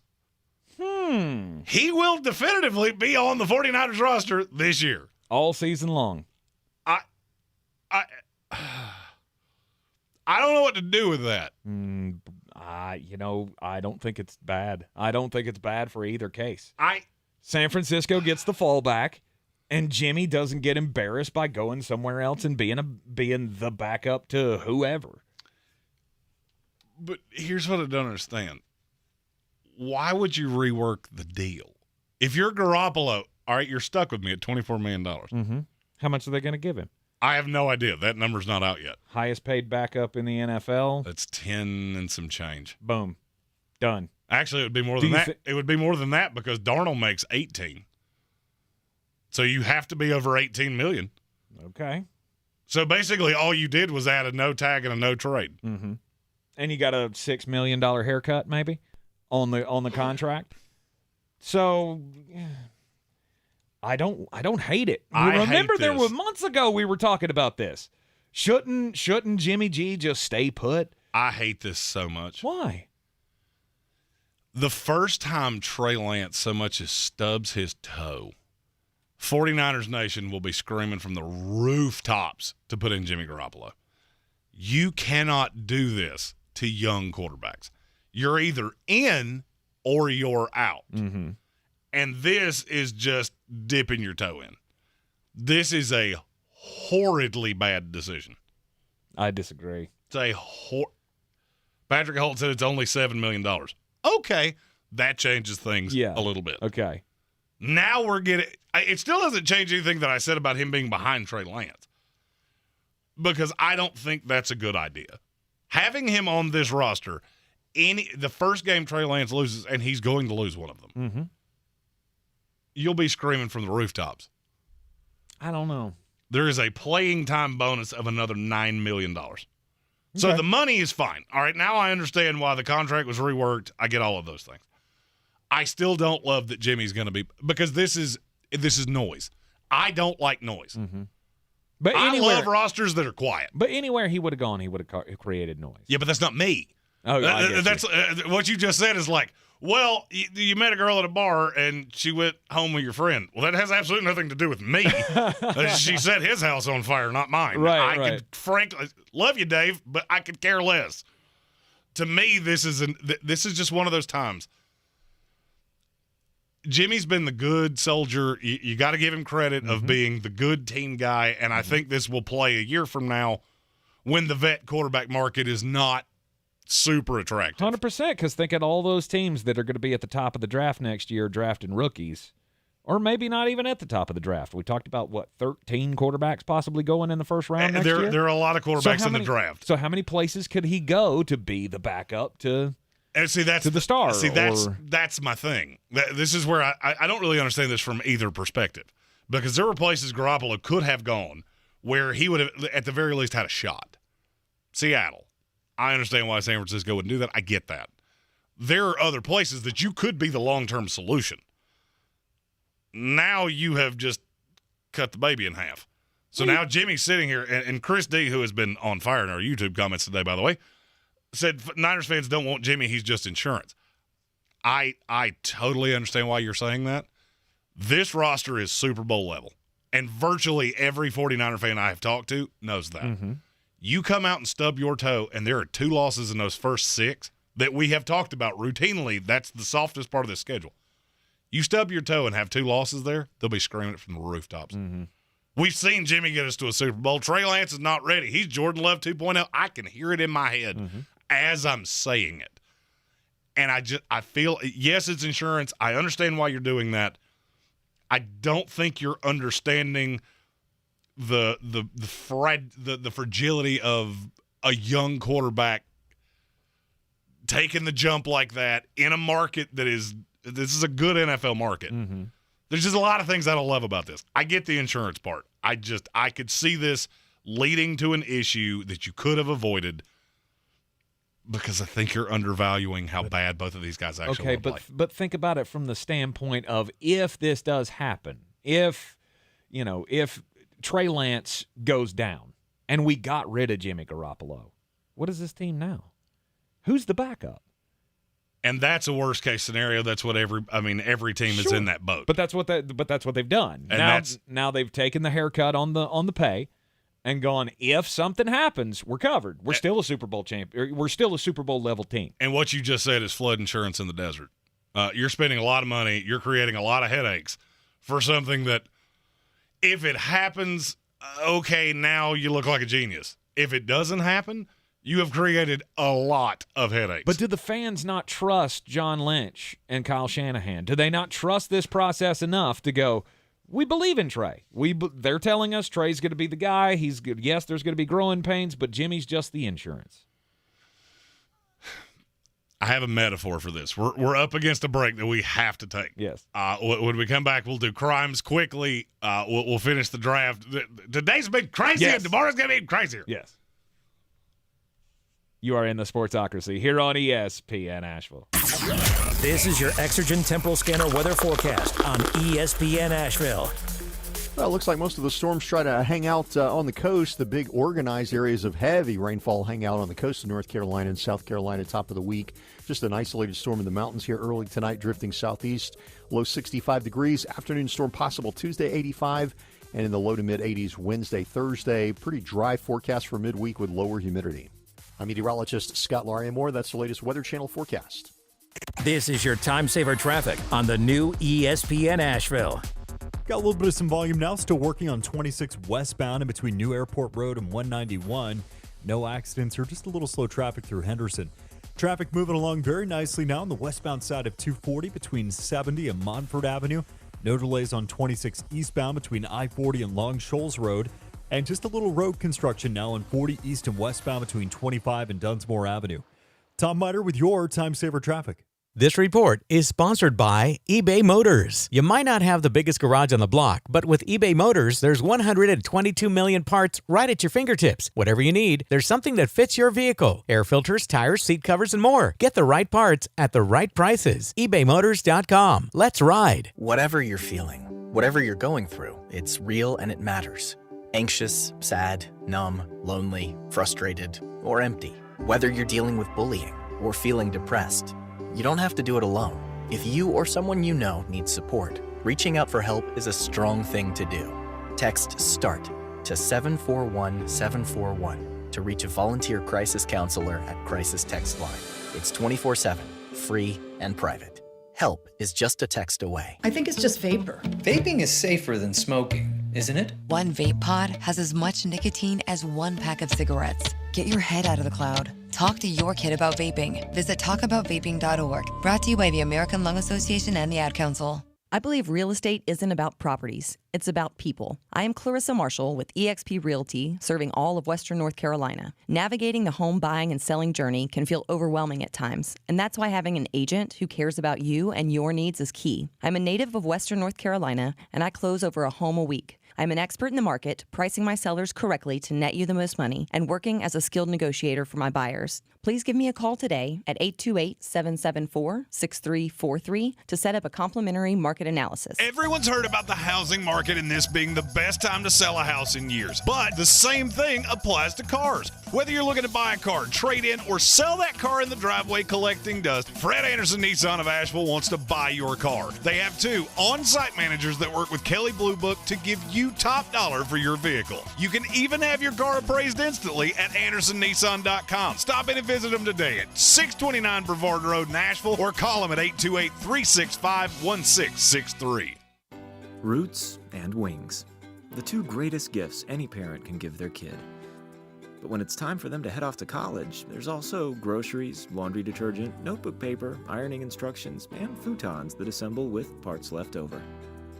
At Ingles, we have all the comforts of home right around the corner. We know that life's biggest steps are best taken with faith and trust in the ones you love the most. Ingles, all the ingredients for family.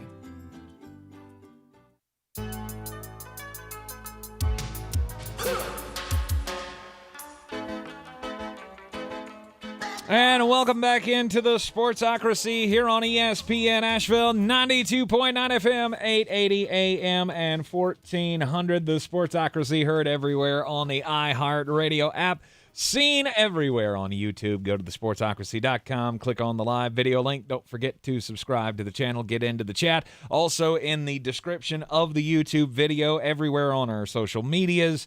Patreon.com/thesportsocracy. You can get in on the battle for the belt, and we got a brand new entrant, Mike Morgan, our good sports freak friend right down the hallway. You'll be able to hear them on News Radio 570 WWNC immediately following this program. Sports Freaks on every Monday night at 6. But Mike Morgan now in on the battle for the belts. I don't know what his DFS lineage is, but good. I'm glad. He had the terminology on point when I talked to him. Nice. The more the merrier. $20 donation gets you in for the battle for the belt. You'll get the belt if you win. You'll also get the big prize pack that we are continuing to build on that is now over $1,000 in benefit to you should you be our lucky winner. So, again, sign up today. There's no luck here. This is all skill. And the proceeds go into Evelyn Charity's St. Nicholas Project, who helps needy families in our area put presents under the tree for their kids at Christmas. How can you not say, yeah, that's worth it? I get a chance to win $1,000 or more. In lovely prizes. It's actually more than that. Well, I was, I'm hedging. I'm hedging here. And we know it's at least $1,000. It's over $1,000 right now. But we're trying to add to that with other donations. If you have a business and you'd like to throw something in on this little prize pack, hit us up. Jeremy at The Sportsocracy, or you can email me, tank@thesportsocracy.com. Anyway, Battle for the Belt. Glad to have another participant in, and all the donations, again, benefiting Evelyn Charity's St. Nicholas Project. Now it's time to get weird. And my story comes to us from Ghana, where there's a zoo there that has been in the news for the last couple of months because they had 2 new arrivals that are super rare.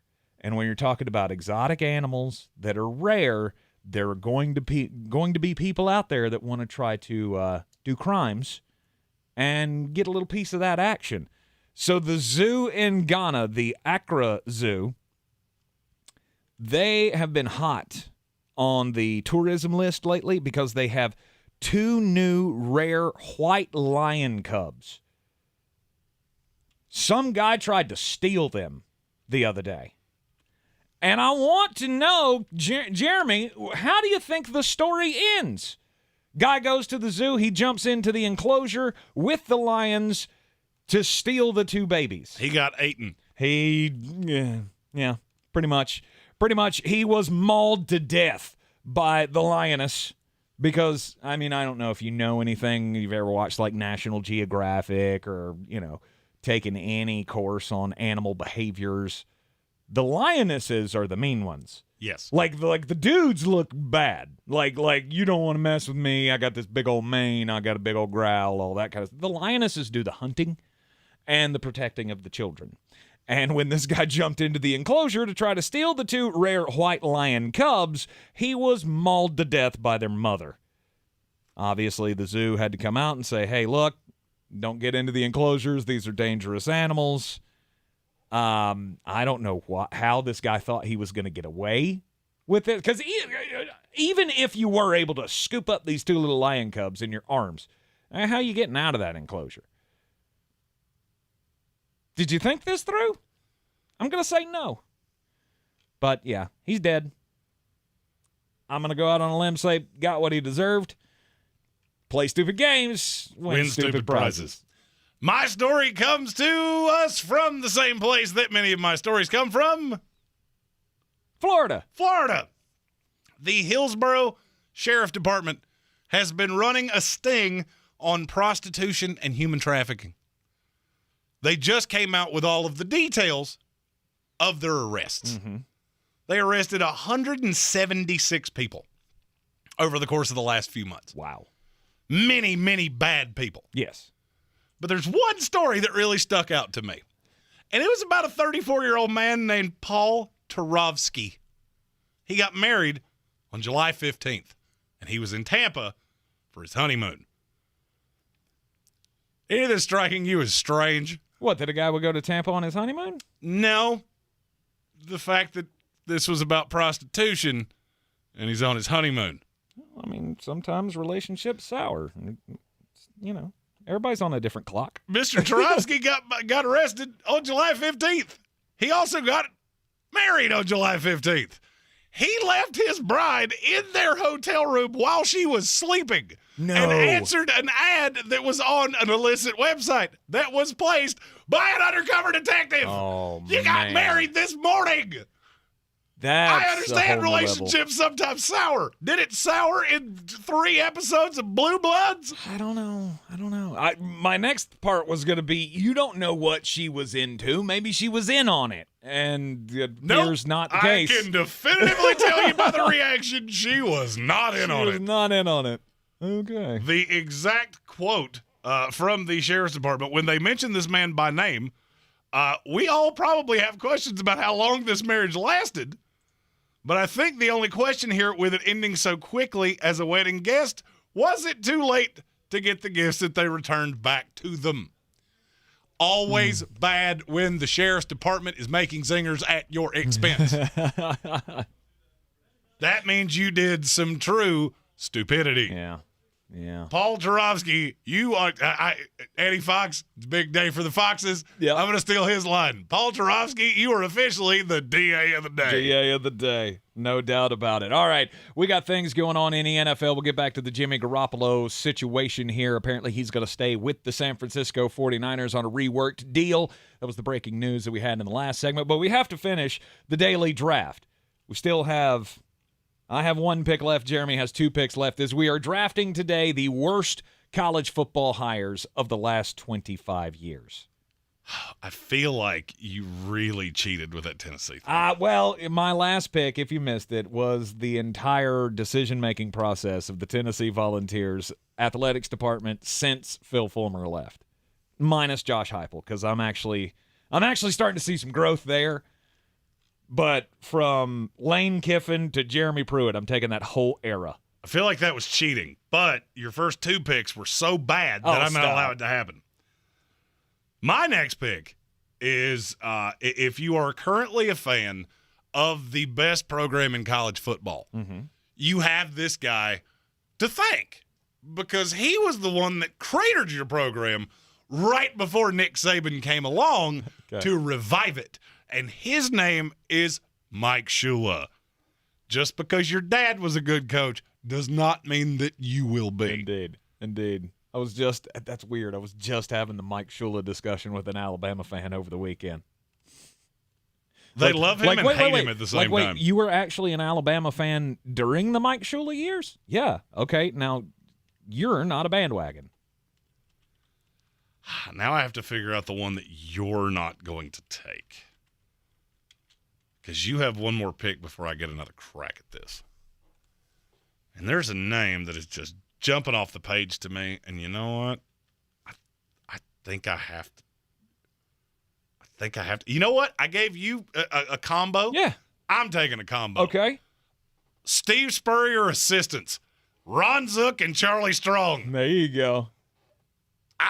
What's good for the goose, wow. Good for the gander. See, I feel like that's cheating more than I cheated. You got 4, I got 2. Yeah, but I took all from one school. I did too.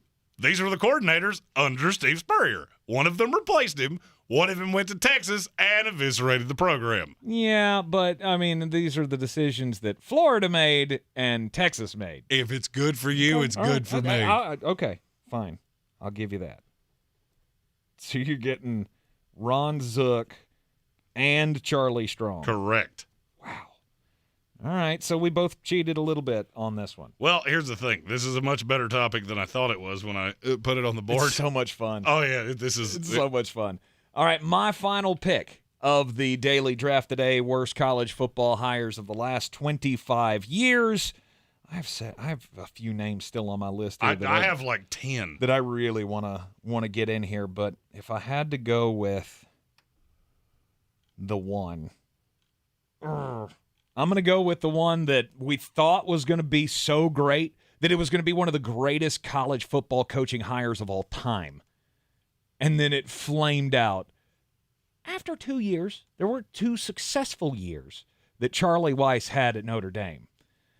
But then it cratered like the Grand Canyon. Oh, it ended very badly. It was horrid. From 2012 to 2014 with Notre Dame, Charlie Weis went 6-22.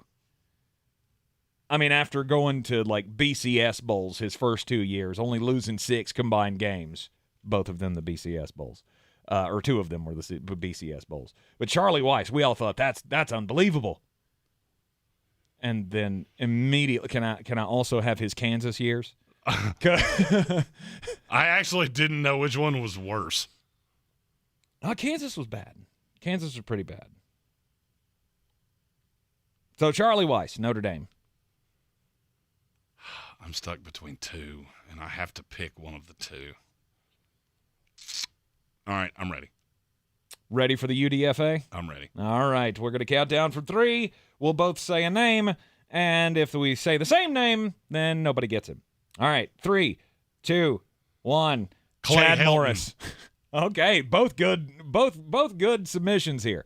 I'm taking Chad Morris because he was hired by Arkansas and proceeded over his Arkansas tenure to win how many games in the SEC? Would you like to hear it again? He did not win a single game. Nope. In SEC play. Was 0-14, 4-18 over 2 years. This is that whole Clemson assistants don't necessarily translate to head coaches in college football. Chad Morris, he is a cautionary tale. Do you have another one? I do. I have another one. Okay. You took Clay Helton? I did. And it was so hard for me to decide between these 2 that I want to do it again. Okay. 3, 2, 1. Les Miles. Oh, we blew it up. We blew it up on the last. Yeah, of course, Les Miles had to be on the list somewhere. I mean, it had to be said. Right. I don't even care that he's not on my team. It just had to be said. Right. I could have cheated again and taken just Kansas hires. I'll take Charlie Weis and Les Miles. But Les Miles deserves and Turner Gill. Yeah, I feel like you'd have to take that one too. Oh, it was not good for Les Miles at Kansas. Comes out of retirement and had 18 losses in 2 seasons, and then left in embarrassing fashion with all that stuff coming out about LSU. I had one more on my list. Mike Haywood. Do you remember that name? Vaguely. He was hired at Pittsburgh in 2010. I do remember. And he lasted 16 days. He never coached a game, but he got hired by Pittsburgh in the post-Dave Wannstedt era and then got arrested for felony domestic battery, and they were like, okay, we're done. Yeah, Mike Price was my other one. Okay. Very good. I'm not going to lie. I thought about throwing him in with Mike Shula and Dennis Francione as the before Saban Alabama hires. Yeah. I wanted to save that for Florida assistants. All right, this one was a lot of fun. Worst college football coaching hires in the last 25 years. Jeremy will put up all the names on social media. We'll allow you to vote on it. You can decide who was the winner today. But I feel like after this discussion, we're all winners. We're all winners because we don't pull for it. Oh, wait, I do. Aww. And now I'm sad. Oh. You are in the Sportsocracy here on ESPN Asheville. Jimmy Garoppolo staying a San Francisco 49er and the surprise move of the day. More up next. This is your time saver traffic on the new ESPN Asheville.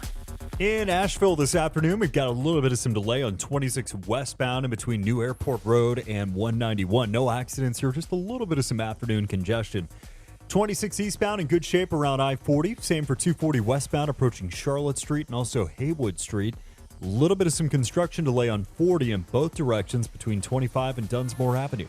Tom Mutter with your time saver traffic. This report is sponsored by Indeed.com. Summer is winding down, but business needs keep ramping up. Check out Indeed, the all-in-one hiring solution that helps you attract, interview, and hire candidates. Visit Indeed.com/credit and get $75 towards your first sponsored job. Terms and conditions apply. The Honest Truly Calming Collection is our must-have for Hazy's nighttime routine. The tear-free shampoo body wash and moisturizing conditioner help make bath time easy. The Truly Calming face and body lotion nourishes his delicate skin throughout the night. Honest overnight diapers keep leaks on lock for up to 12 hours, so we can both get a good night's sleep. For sweet dreams, end your kiddo's day with the Honest Truly Calming Collection. Progressive presents Forced Metaphors about bundling your home auto and other vehicles. Any sports fan knows defense wins championships. Your championship is your boat, motorcycle, RV, or ATV. And your best defense is the round-the-clock protection offered by Progressive, which is like having a goalie, a 7-foot shot-blocking specialist, and a linebacker all wrapped into one. Which, to circle back, means you're going to win the championship. Because, you know, defense. Forced Metaphors. Presented by Progressive. Bundle and protect today. Progressive Casualty Insurance Company and affiliates. Discount not available in all states or situations. At Ingles, whether we're celebrating Friday night rivals, televising college basketball games, bringing the Fan Fest to semi-pro soccer, or taking you out to the ball game at your minor league park, it's all in the bag. Ingles. Low prices. Love the savings. When it comes to losing weight and getting healthier, there is one name that I now trust above all others, and it's Dr. Ashley Lucas. The PhD weight loss program has helped me lose more than 85 pounds since Thanksgiving. The numbers speak for themselves. The PhD team has helped me through the process with the guidance of Dr. Ashley Lucas, who is the owner and founder, and now she has a new title, best-selling author. Her new book, 5 Steps to Reset the Scale, is a bestseller on Amazon. PhD is helping me collapse the visceral fat that has been holding me back all these years. And I'm also learning how to break the addictions that I have with food. PhD provides me with 80% of the food that I need to have success on the program. And at under 210 pounds, it has opened up a whole new world to me. Get Dr. Ashley Lucas's book, 5 Steps to Reset the Scale, at myphdweightloss.com. PhD Weight Loss, the official weight loss program of the Clemson Tigers and their fans.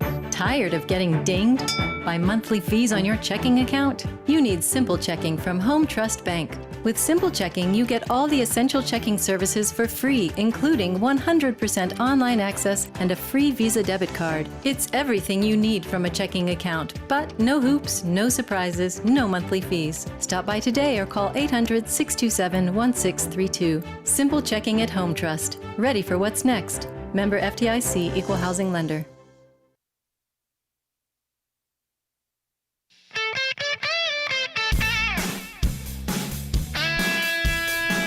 And welcome back into the Sportsocracy here on ESPN Asheville. Just a few moments left in the program here, but the big breaking news of this hour, Jimmy Garoppolo is going to stay in San Francisco and take a pay cut to be the backup to Trey Lance. He's the ultimate team guy. He has, I mean, he in the ways that you would have expected a ton of guys in this league to treat this news of we got to move on. We got to go with the rookie. You would expect him to say something, and there's been nothing from Jimmy Garoppolo's camp of I'm not happy, I'm one out, none of this stuff. I feel like it was a smart move on both parts. And it very well could be. There is a risk to this that I don't think is going to be treated with the reverence that it deserves. Mm-hmm. Been a crazy day. It has been a crazy day. Laviska Shenault to the Carolina Panthers. Jimmy Garoppolo staying in San Francisco. And we still have another day of this. Sam Martin's been released by the Denver Broncos. That's actually... I mean, he was one of the best punters in the league. The Buffalo Bills are on line 1. Oh, yeah. He said he wouldn't take a pay cut, and they were like, okay, bye. See you later. Yeah, that's an error in judgment. Well, they don't expect to be punting a lot with that high-powered offense. And I don't think they will be, but still need a punter for when you have to. Indeed. And there are a couple of teams that are going to be looking for punters. So tomorrow's going to be bonkers. You got guys getting cut left and right from the NFL as the teams have to get down to 53 men by 4 o'clock tomorrow. Sony Michel got cut loose today. Jaquiski Tart as well, got cut from the Philadelphia Eagles. Who will be the biggest casualty of the cuts tomorrow? We will just have to wait and see. And, of course, we will continue to follow all of the stories here for you inside the Sportsocracy. Now, we were planning on talking about the NFL 100. We'll have to save that for tomorrow. We'll get into it tomorrow. I don't think there were any qualms with anybody on the list. Just the order with which they appeared. No. I think it was perfect. It was, of course, it was solid. It was a solid list, and Tom Brady's number one. Who didn't know that? It's been such a good day, and you're just trying to really. I am. I'm just trying to get my feathers. I'm trying to get under your skin. Look, this is normally the segment where Jeremy gets mad, and he's trying to make me that way. I'm trying to give give the people what they want. What's wrong with that? Oh, I can't believe it's here. I can't believe we're the cut down day. I can't believe we're back. We are back. We will have all of your pre-week 1 coverage as well in college football throughout the week here. Don't forget to get involved in the battle for the belt. Go to the YouTube stream or the description. The link is in the description of this video. You can find the link on all of our social medias. You can go to patreon.com/thesportsocracy to get in on the battle for the belt. It's a $20 donation that will benefit Eblin Charity's St. Nicholas Project. Will get you in on the contest. 4 more in today. Ron George, Tommy Bradley, John Fornoff, and our buddy Mike Morgan. We're going to have a ton of people in this. We're going to talk about this all fantasy football season long, all football season long. And you have the chance to win a tremendous prize pack, all the bragging rights humanly possible, and wind up with a segment on this here show next year. That's right. You can be our fantasy football expert with a weekly segment in the Sportsocracy just by winning it all. Now, does the runner-up get that? You're not going to give them the belt if you win. Oh, yeah. The only thing I can claim is the belt. Okay. All right, so the highest finisher not named Jeremy Greene will be the expert next year. Correct. Okay. Just wanted to make sure you weren't going to take all of their prizes. No. No, all of the cash prizes, or all of the monetary prizes, and the lovely other things, those are all up for grabs, even if I finish first. Indeed. We will see you back here tomorrow at 3 o'clock on ESPN Asheville, 92.9 FM. 880 AM and 1400. Have a great evening, everybody. This is your Exergen Temporal Scanner weather forecast on ESPN Asheville. Well, it looks like most of the storms try to hang out on the coast. The big organized areas of heavy rainfall hang out on the coast of North Carolina and South Carolina top of the week. Just an isolated storm in the mountains here early tonight, drifting southeast. Low 65 degrees. Afternoon storm possible Tuesday, 85. And in the low to mid-80s Wednesday, Thursday. Pretty dry forecast for midweek with lower humidity. I'm meteorologist Scott Larimore. That's the latest Weather Channel forecast. This is your time saver traffic on the new ESPN Asheville. In Asheville this afternoon, we've got a little bit of some delay on 26 westbound in between New Airport Road and 191. No accidents here, just a little bit of some afternoon congestion. 26 eastbound in good shape around I-40. Same for 240 westbound approaching Charlotte Street and also Haywood Street. A little bit of some construction delay on 40 in both directions between 25 and Dunsmore Avenue. Tom Miter with your Time Saver Traffic. This report is sponsored by eBay Motors. You might not have the biggest garage on the block, but with eBay Motors, there's 122 million parts right at your fingertips. Whatever you need, there's something that fits your vehicle. Air filters, tires, seat covers, and more. Get the right parts at the right prices. ebaymotors.com. Let's ride. If cleanliness is next to godliness, look around the car right now. Is that very godly? Look, life comes at you fast, but so does WBNC Auto Detailing. They have the tools to make your interior look like it's coming off the showroom floor. You don't believe me? Check them out on Instagram. All that filth and years of stains disappear. WBNC Auto Detailing does full interior and exterior details with paint correction, and they do wax and ceramic coatings. Call WBNC Auto Detailing at 455-3700. Premium care with a Southern hospitality touch. There's a lot of talk about the COVID-19 vaccines, and everyone has an opinion. So I went to somebody I already trusted, my doctor. Talk to your doctor or healthcare provider and make the decision that's right for you. Go to getvaccineanswers.org for the latest information. Brought to you by the Ad Council. From the Ingles Studios, this is ESPN Asheville, WPEK, W225CJ Fairview, WMXF Waynesville, and iHeart.